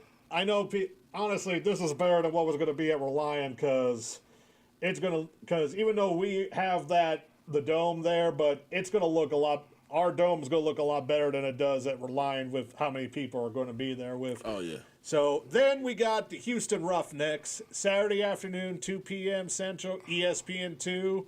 That's going to be interesting. Then, what do you know? Last 3 weeks, they're all at home. Hey, we like that. The Vipers again, Saturday, April 8th, noon on ESPN. Week 9, Seattle, 2 o'clock on Sunday afternoon, ESPN. Then finally, Saturday morning. So for those who want the tailgate, this is the one that's going to be tailgating early for breakfast. So get that omelet mix ready to put on the grill or griddle there. So oh, yeah, get down there bright and early, baby. Final game against the Orlando Guardians at 11. So that could actually be because here's the thing. I'll show here in a moment locally when it comes to, because right now, besides season ticket holders like myself, right now they're doing single game tickets. Now they're doing some pre-sales with some, but it goes to the general public here on Friday, on January 12th. So, honestly, if these last 3 home games could determine a playoff spot potentially. I mean, you would hope that we're playing for a playoff spot by the time that you get to those games. And definitely would help to have that home crowd and that atmosphere built up for a playoff run to be able to get those important games. Before we get to hold on here, let me get back up here, refresh. Right now, here's I have to zoom in here, don't I? Oh, man. Hold on, I hate how they do this. All right, hold on here. Zoom. Because we're actually doing pretty good for the home opener, actually.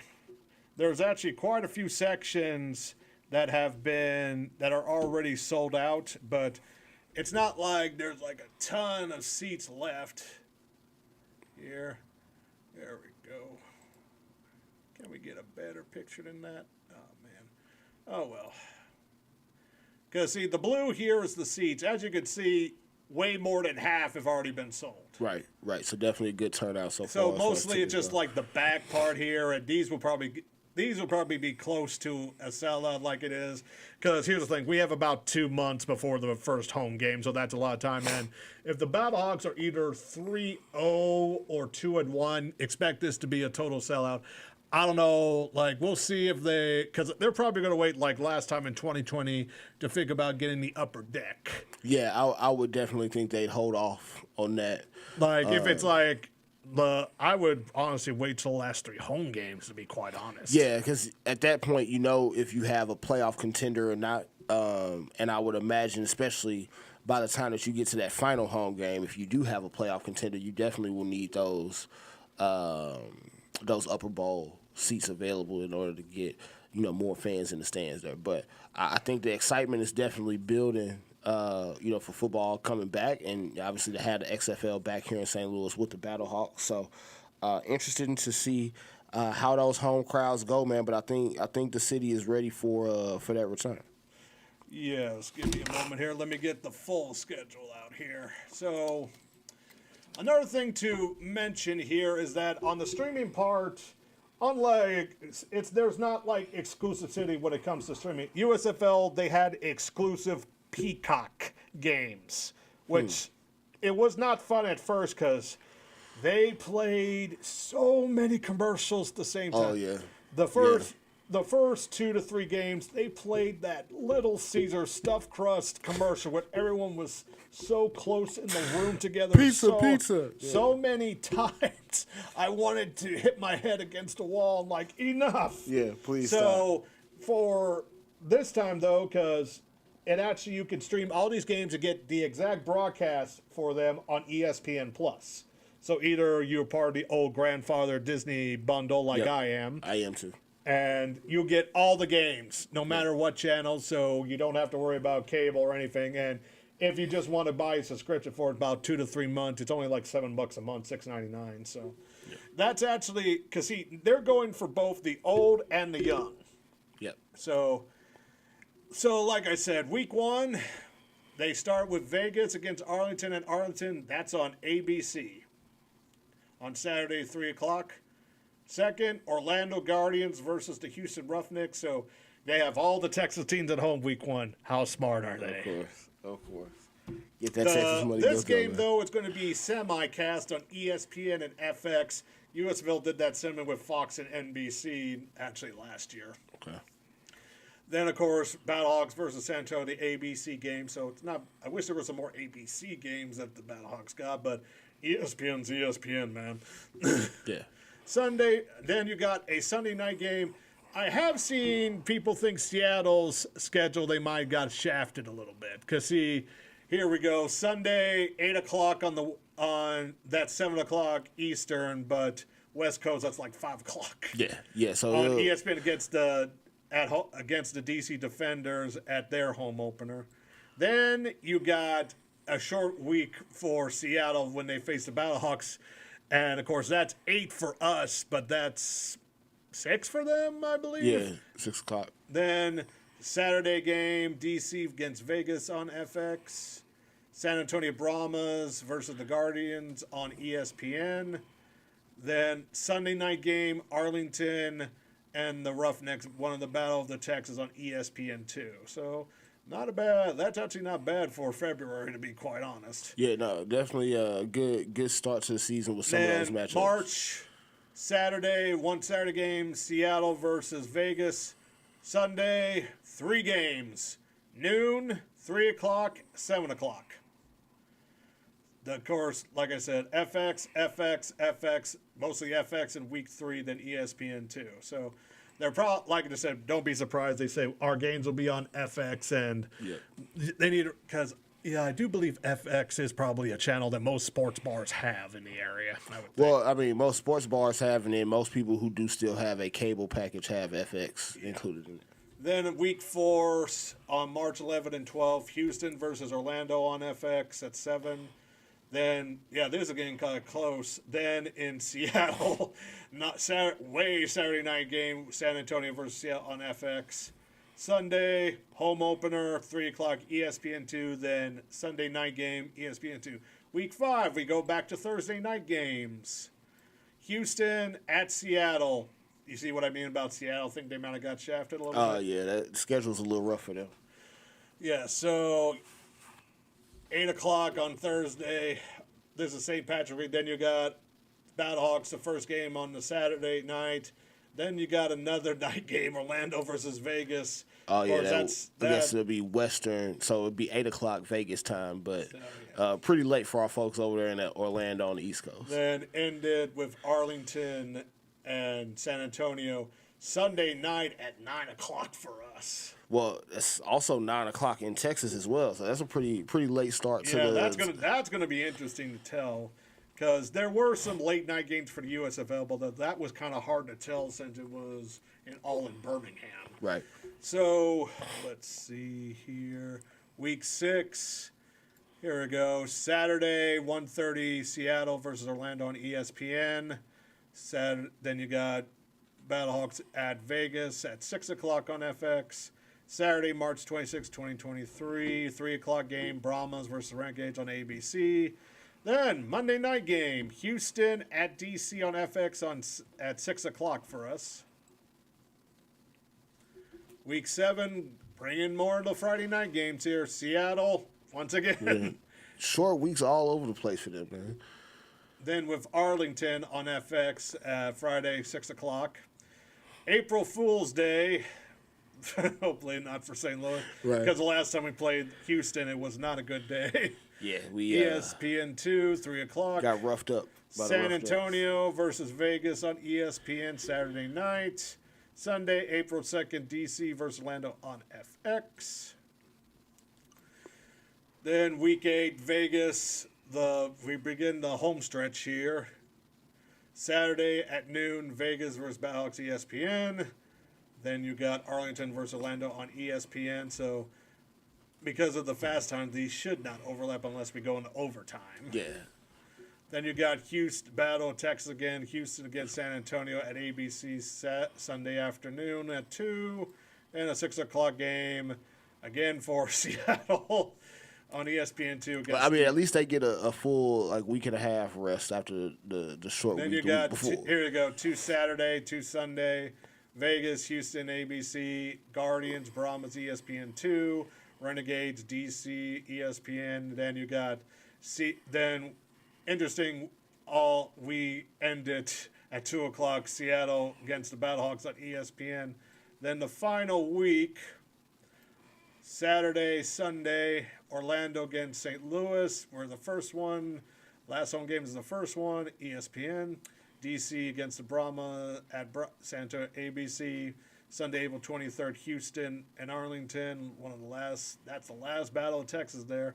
So it's more a guarantee in the South. A Texans team has a better chance representing the South unless Orlando does something, though. Apparently people think Orlando has the weakest QB room. Hey, that could be true. Now, just want to throw out a little nugget for our Battlehawks here. It would be great if y'all could host a home playoff game that Saturday, April 29th, because that's my birthday. Just throwing that out there. Yeah, so that's the first one, though. We'll see. It depends. Saturday, April 29th would be the first playoff game on a Saturday. Then Sunday is the second one. ESPN2. Strangely, it says ESPN Deportes on there. So I do know with ESPN Plus, they do stream to 160 other countries as well. So so they'll definitely have a Spanish broadcast. Now, then there'll be a games. week off. Then the XFL Championship will be on May 13th. On ABC, and there's a rumor out there that the game might be in San Antonio for the championship. Wouldn't surprise me. It's in Texas. It's a dome, just in case of weather. Yeah. Some people might be why not in St. Louis? Well, their training facilities is in Texas, so it makes more sense to do it that way.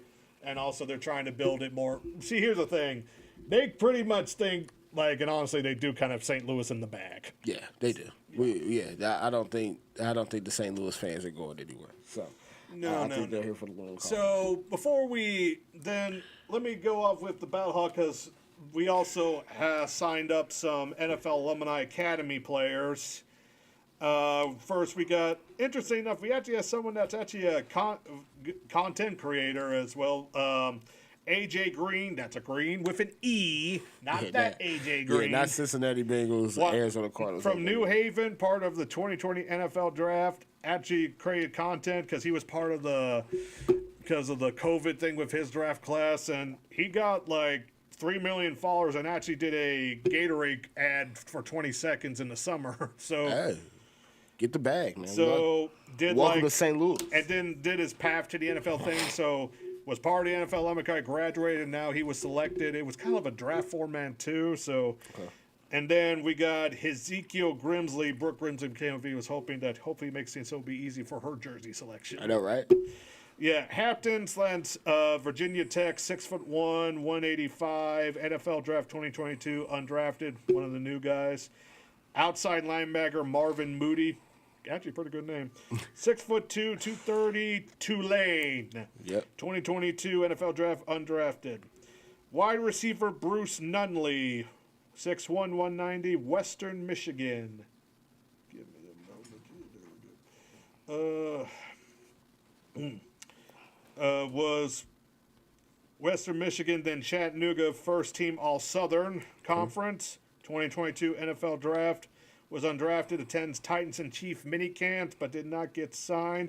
He actually played for the German Football League, the Schwarzkopf Hall Unicorns.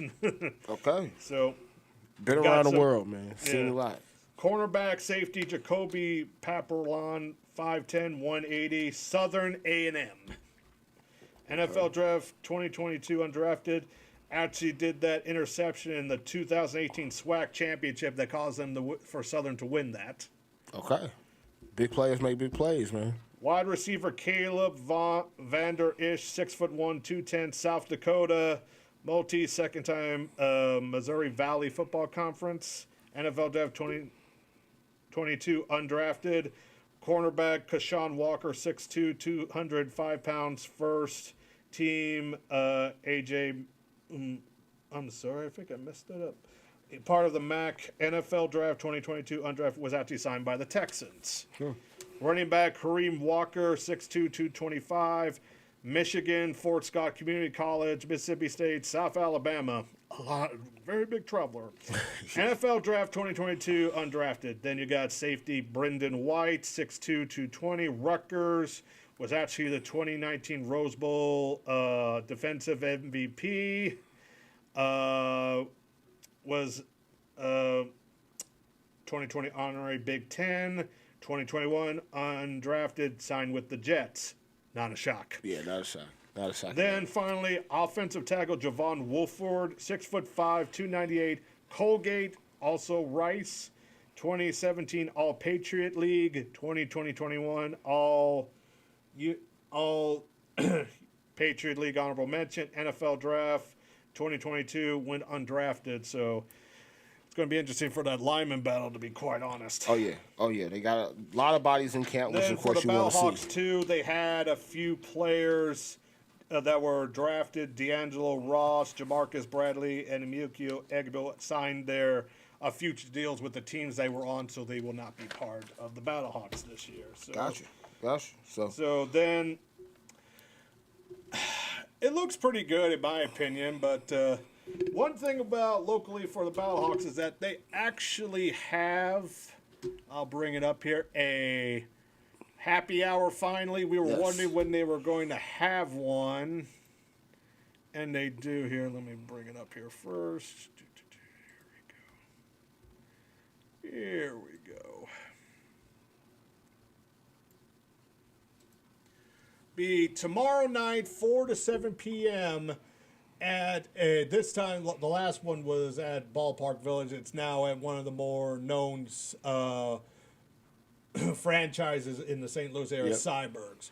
Very good wings. Oh yeah, definitely love those Cybergs. And it's wings, the one in Dorset, or to be more precise, in Maryland Heights. Yeah, right off of 270. So it says featuring head coach Anthony Beck, surprise guests, Q&A with coaches, giveaways, ticket info, and more. So it'll be interesting how packed that is because, like I said, I haven't been to this Cybergs location, but I think you told me it's pretty big.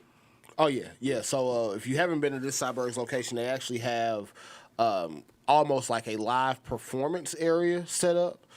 in addition to their restaurant seating. So definitely will have plenty of room for not only Battlehawks fans, but give Anthony Beckton and some other surprise guests some room to, meet and greet the fans and the supporters there, and then also a nice area for everybody to sit comfortably while going through that queue. And this is open to the public. Someone asked about season ticket holders those are coming later. My guess that's going to happen probably right before the season starts, but right after training camp, because technically they're there now, they're stretching all that, but training camp actually starts this weekend on the 13th. Yep. So, yeah. So that's actually quite good there. Let me get out of here. So, this is one of the last things here, though. Let me mention one thing. Let me get back to the Battlehawks page here. Right now, that's the top 189,100 followers right now. Here's actually the special team. Special team checking in here.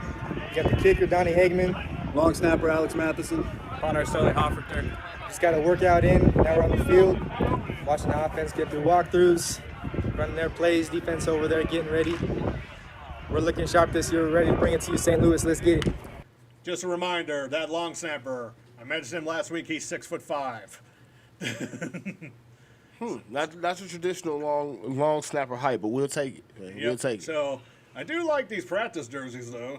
Oh yeah, for sure. Of course, kind of that.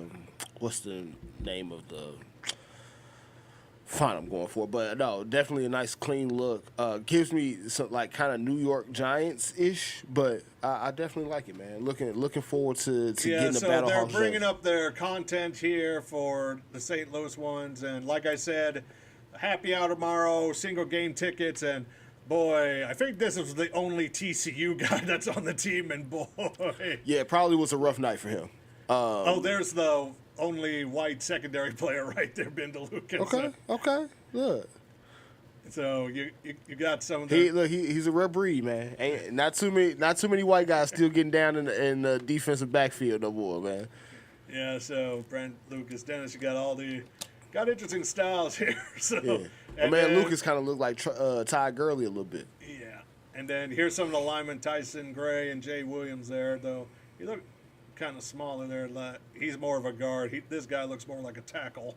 Yeah, man. So there, I don't know, that looked like a nose guard right there. And there's one of the guys. That's the guy that played in Germany there. Now, Caleb Van Der Esch, any relation to Leighton Van Der Esch for the Cowboys? I am unsure about that. I'm just gonna step out on a limb and say there's probably not too many Van Der Esches out in the world, but I could be wrong about that. So. Okay, so before we get into let's do some USFL here. So USFL did vote with their union to authorize their CBA, though, I don't know, I was kind of confused with some of the chatter that looked like this was more favorable for the USFL and Fox than it did for the players, though it was 100%, though. Those are for the players that did vote for it, so it's a little confusing. Yeah. So there were some signings here. There was a re-sign with the Gamblers with Brandon Barnes, tight end. Anthony Jordan Young, linebacker, 6'3", 230. That's actually the son of Colts Anthony Young that played in the 80s. Nice. Father's roommate was actually current Tampa Bay head coach Todd Bowles. Here we go. NFL draft 2022, undrafted, was signed by Tampa Bay. Not a shock. Right.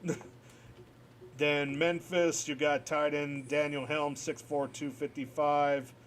Duke, honorable mention ACC NFL Draft 2019, signed by the Chargers, was active for the Niners, Chiefs, Niners, practice squad, Raiders practice squad, Falcons, most recently for this year. Michigan Panthers, Levante Taylor, 5'10", 186, Florida State NFL Draft 2020, undrafted. Was signed by LA, was part of the Spring League Sea Lions, played for Saskatchewan Roughriders practice squad, then the Panthers practice squad just recently. Yep. Then here's something interesting too when it comes to the football street wars. Reggie Corbin was part of that Summer XFL draft, but then signed back with the Michigan Panthers. So still sorry for San Antonio there. Right. So New Orleans Breakers. Zacoby McClain, Auburn, 6', 219, second SEC 21, NFL Draft 2022 undrafted, signed by the Ravens this year. Philadelphia Stars, This is the only team that has the most success of signing back their players that played this far season. And unfortunately, one of them was actually drafted by the Battlehawks. Channing Stribling, that talented cornerback, signed back with the Philadelphia Stars. They also re-signed outside linebacker Trevon Coney. Tight end Ryan Izzo, 6'5", Florida State NFL draft 2018.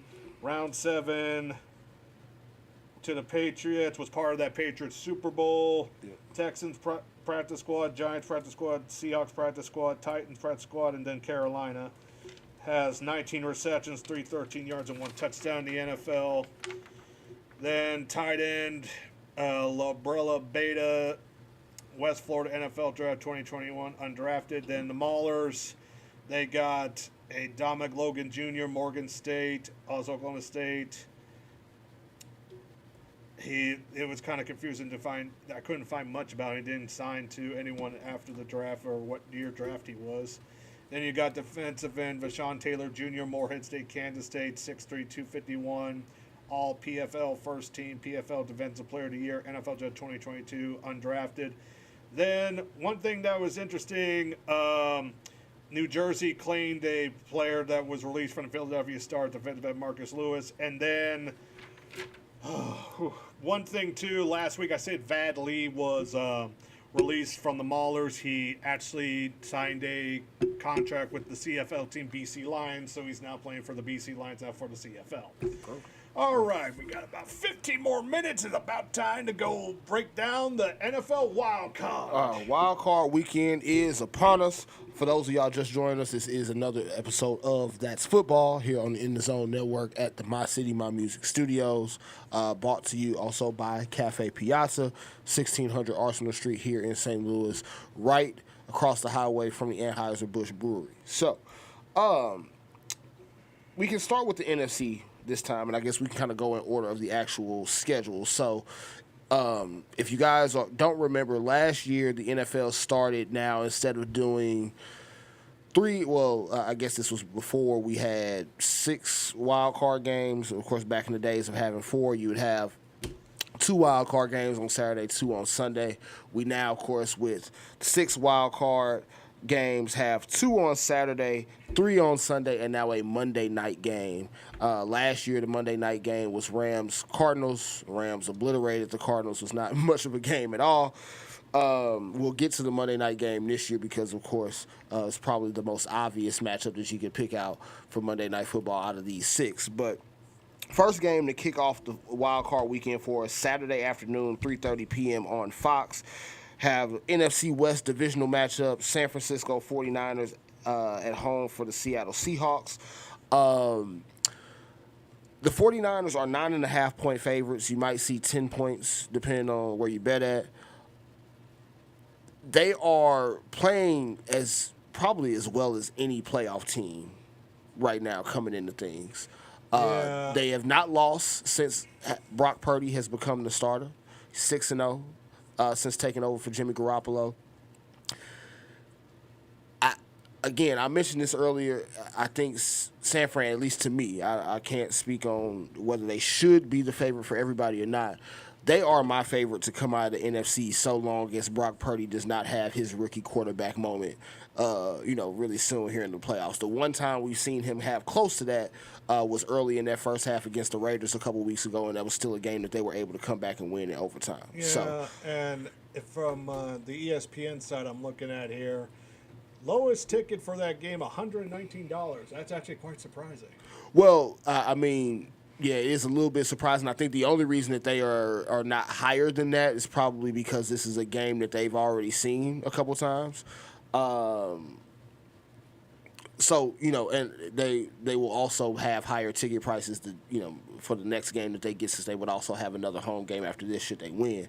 I think this is going to be a pretty easy matchup for the 49ers. Yeah. Again, unless Brock Purdy has his, that or somehow fall on his face. Sweeney and Christian McCaffrey have an off day. Yeah, and do have to mention Debo was back healthy, I believe, for last. Why did I say Sweeney? I think I'm a different player. Well, yeah, I don't know what I thought I heard you say, but I knew, of course, that you meant Debo. Sweeney. I'm like, why did I say Debo? So I think he's back healthy now. They also got again backup running back Elijah Mitchell back healthy. So they're going to be able to run the ball. They're going to be able to control the clock. That defense is going to be lights out, as we know that they are. The crowd is going to be into it. All the ingredients for me of a game where the 49ers are probably going to win this one, and they're probably going to cover the 10 points. Seattle, of course, they've had a hell of a season. Again, I mentioned earlier, Geno Smith, not playing the same way that he was the start of the season as he has the past couple weeks, but he did also set the Seahawks single-season passing record this year, ironically enough, after taking over for just one season when Russell Wilson had so many years there in Seattle to have that record and did not break that. So it's been a good run for the Seahawks, but I do think this is going to be a pretty easy outcome for the 49ers. Yeah, I mostly have the 49ers winning that one, too. Now, the night game, surprisingly enough. This is the one I find the most intriguing and most interesting to watch. Well, and I think it's the most interesting matchup as well because you have two relatively young teams, the Chargers and the Jaguars, matching up on NBC for that Saturday night game. And thinking about it, I said I was a little bit surprised that they made this the Saturday night game. But if you think about it, you got Justin Herbert, you got Trevor Lawrence, two young up-and-coming quarterbacks. Probably want to showcase those young guys. No better way to do that than the Saturday night game for the playoffs. Mm-hmm. These teams did play earlier this season. I am going to go back to that matchup here because, again, it was a pretty ugly game. The Jaguars won that game pretty handily in SoFi Stadium, 38-10 against the Jaguars. Now, again, a game that they did win, but that was also very, very early in the season. That was week 3 that these teams saw each other. And honestly, I think the Chargers have a better momentum now than Jacksonville because Jacksonville didn't play that well against the Titans. Well, so Jacksonville did not play that well against the Titans, but my problem with the Chargers is Brandon Staley, who they had a meaningless game on Sunday against the Broncos. They were not going to be able to go any higher than the 5th seed. They were not going to drop any lower than the 6th seed since the Ravens had already lost to the Bengals by the time that their game started. Somehow made Russell Wilson finally look good. Well, they made Russell Wilson look good. They also played their starters for basically the entire game. Not to mention Justin Herbert had his ribs injured earlier this season. You had Mike Williams, who was just coming back off an injury, get hurt in the game. You also had Joey Bosa get banged up in that game. And these are guys that are going to be very important if you're going to win a playoff game. And you have them out there in harm's way for much longer than you needed them to be. I don't like that for the Chargers going into this game. And the reason for that is, yes, the Jaguars did not play very well last week against the Titans, but they essentially played a playoff game last week. I think that kind of helps, especially now having this game at home versus having to go on the road. I think atmosphere will be a little bit easier for them to adjust to having the home crowd there. I think I'm going to go with Jacksonville in the upset on that one. I can see what you mean on that. I'll go Chargers, but barely. And just, for reference, the Chargers are favored by 1.5 points. So to your prediction, that barely is kind of right where Vegas has it also. Yeah. So definitely going to be a close game. And Sunday game, it's all packed on Sunday.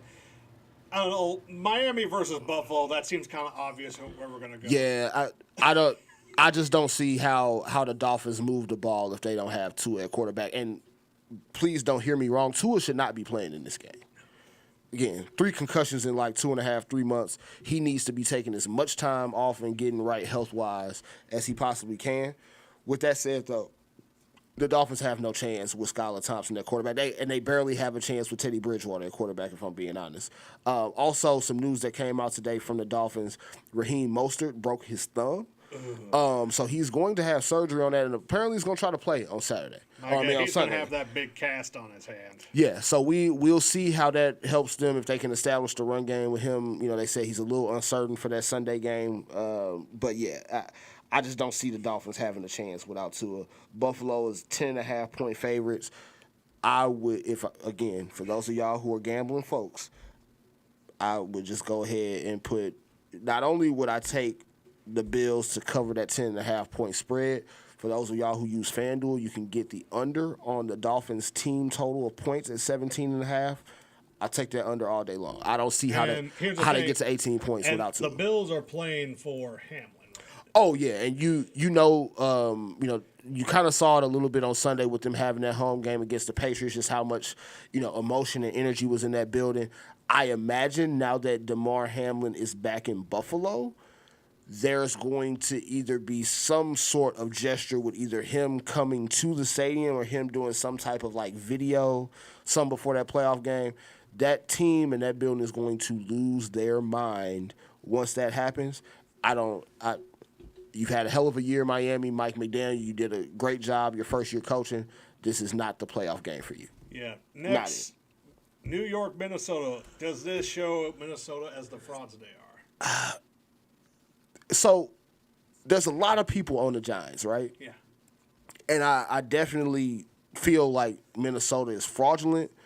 However, picking the Giants requires you to believe in Daniel Jones and their ability to score points. Granted, Vikings defense is not very good. Vikings also barely beat the Giants when these two teams played a few weeks ago, like a field goal that was like 60 yards, literally at the clock winding down to 0. So we've seen these teams match up before. Vikings have barely won that game, but the key thing about that to me is the Vikings were on the road for that game that they won against New York. It's a tall task to go into Minnesota in that building with how those fans and that home field operates for the Vikings. It's going to be a hard, long, tall task for Daniel Jones to go in that building and win. I don't feel great about it, but I'm going to take the Vikings. All right. Then, of course, next we got AFC North Division rematch, Baltimore, Cincinnati. Cincinnati. If Lamar Jackson is not playing, the Ravens can hang it up. And to be honest, don't be surprised, ladies and gentlemen, if we've seen the last of Lamar Jackson in a Ravens jersey. Just throwing that out there. Yeah. Then finally, I would say this is the most interesting one because it's just like you don't know. Have no idea. Because Dallas isn't playing good. Neither are the Bucks. No, and so except for that blow up that Tom Brady and Mike Evans had the week before, and then it's like, no. Well, and we talked about this after our conversation with Ashley Baker a few weeks ago, that Cowboys Bucks, the Bucks may not be the team that the Cowboys want to see in the playoffs. Not sure that the Cowboys are the team that the Bucks want to see in the playoffs either, in terms of being able to get home like a pass rush standpoint, things like that. Yeah. But I do think the Bucks are going to be at home. It's Tom Brady. I never feel good about betting against Tom Brady. I don't feel good about the Cowboys ever in the playoffs either, though. And so if this bracket, the picture that we're showing here is true, and the winner faces the Eagles, who do you think the Eagles want to face more? The Cowboys for the third time? I would say the Cowboys. Yeah. And the reason I would say that is because, again, it's the Tom Brady factor. The Buccaneers have definitely been bad most of the year. Again, they barely won that terrible NFC South division. I will say then with the Eagles, if the Bucks said, remember Sue is on the Eagles now. Sue is on the Eagles now.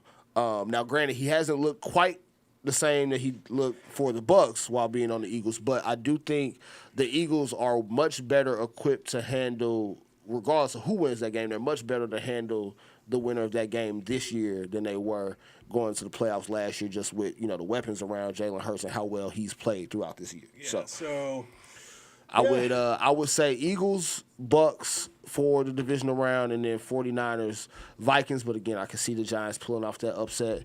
And then I think we're also going to get chalk on the AFC side, Chiefs and Jaguars, as well as Bengals and Bills. If this is true, because I don't know, because does the one seed face the lower seed, don't they? Because they have all that mixed up if that happens. Yeah, so the one seed is always going to play the lowest remaining seed. But we know that the Bills are going to win. Yeah, the Bills are Bills and the Bengals, so it's more likely they're going to face either the Chargers or the Jaguars. Yeah, and honestly, it would be a better game if it was the Chargers that faced the Chiefs. Right, because at least we know the Chargers can put up the points with the Chiefs. Because it looks like from this graph here, we got this from SportingNews.com. They kind of assume what the winners are going to be, how they put this list. Yeah, pretty much. They kind of put it together in the order that they thought it was going to go. Now, I will say the divisional matchups, though, have a chance to be pretty epic if we get the matchups that we think we can get. I will say this. If somehow, because it's possible, let's say the Cowboys beat the Bucs, and then because Jalen hasn't been 100%. Right. And the Cowboys beat them, then let's say the Niners beat the Vikings. The Cowboys will have to face the Niners. We got that old school rivalry. Yeah. So, and of course, we got it in the wild card last year. And the game definitely lived up to the hype. Of course, a lot of people picked the 49ers for that upset, and they won. Playoff rivalry, because usually for the Super Bowl back in mostly 70s and 80s, it came down to either the Niners or the Cowboys. Well, and even if you think about the 90s, typically whichever one of those two teams came out of the NFC, they won the Super Bowl. So it would be great, I think, to get a 49ers-Cowboys, NFC Championship game for the nostalgia of it. They always say it's tough to beat a team 3 times. So, of course, the Eagles will have their hands full with the Cowboys again. But I think the Eagles would much rather see the Cowboys than the Buccaneers. And then we'll see if the Chiefs, this will be the first straight year they host the AFC Championship game. Yeah, man. We'll see about that one. We might get our neutral field game. We'll see how that goes. Maybe they'll play it in Houston. We'll see if another AFC South team wants to host it instead of the Indianapolis Colts. It won't be in St. Louis. I don't know. Maybe the Dome's booked. I haven't checked that.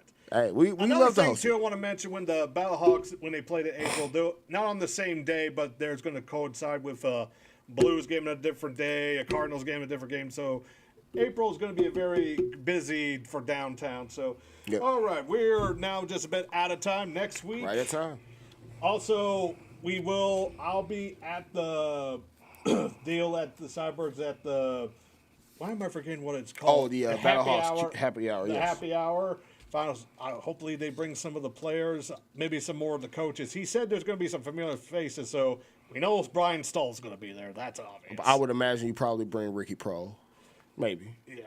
So we would hope to see some coaches. Yeah, that'll be interesting. See the guy that I saw for the NFC Championship score that touchdown with the catch. Oh yeah, we need that. I wish they put that in Kurt Warner's movie. I have the movie. They don't. And I still have not watched. I think they did. Didn't they? Why? I can't. I need to rewatch that. I still haven't watched the Kurt Warner movie, so I need to check that one out. I've heard good things, so I do need to check it out. It is one of those Christian-backed films, but it's one of the better ones. Okay, Especially, I will say, I do like how they do the arena football stuff in there. Okay. So, I like it. All right. I like it. But, again, every Tuesday we here live, living color. My man, Will Freeman. I'm Josh Price. Shout out to our man, Tweezy, one of the best producers in the business, taking care of us every single Tuesday night. Catch us again here live next Tuesday. We're going to be recapping NFL Wild Card Weekend. I'm sure we'll have more XFL news to cover as well. Probably we'll see how, because pretty soon we're going to see some. We'll see. Hopefully, we see some tapes of like how the battles are going. Because I know throughout the training camp for ESPN, they're going to have some preseason games. We won't be able to see it, but they wanted to practice some of the stuff. Hopefully, no injuries happen. Because I know with the Battlehawks, will it be AJ McCarron? Will it be Ryan Willis being the starter? Though I don't know. I mostly have Ryan Willis doing that. Probably AJ. Yeah, all I know is that I can't wait for this defense. Oh, please be a 3-4. Let's hope, man. Let's hope. So we also should probably have some. Hopefully, Donnie Abraham is here tomorrow. Right, and we should also have some more NFL coaching news by next week. And we might also have the Rams losing their one coach. more thing, too. Jim Haslett apparently is on the short list of the defensive coordinators, the Seattle Sea Dragons head coach for the Atlanta defensive coordinator. But I don't know he would be able to fix that mess. Yeah, that would be kind of tough. And also, we didn't mention this, Brian Flores is on the short list for defensive coordinator candidates for the Cleveland Browns. So maybe they'll do something right for once. Want to go to that mess? I don't know, man. I don't know. All but right, well, till next see week. You here next week. It'll be the day after Martin Luther King Day, the 18th or 19th. Next week will be the 8th. Oh no, next week will actually be the 17th. Today is Tuesday, January 10th. So next Tuesday, January 17th, we will be live and we will be back. Yep. See you next week.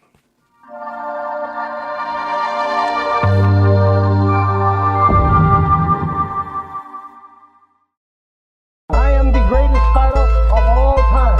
Yeah. We win. Championship. Back to back. And when I hit you with a hard right hand, Yeah. You will fall. LeBron with my grind, Golden State with my muscles. My team a bunch of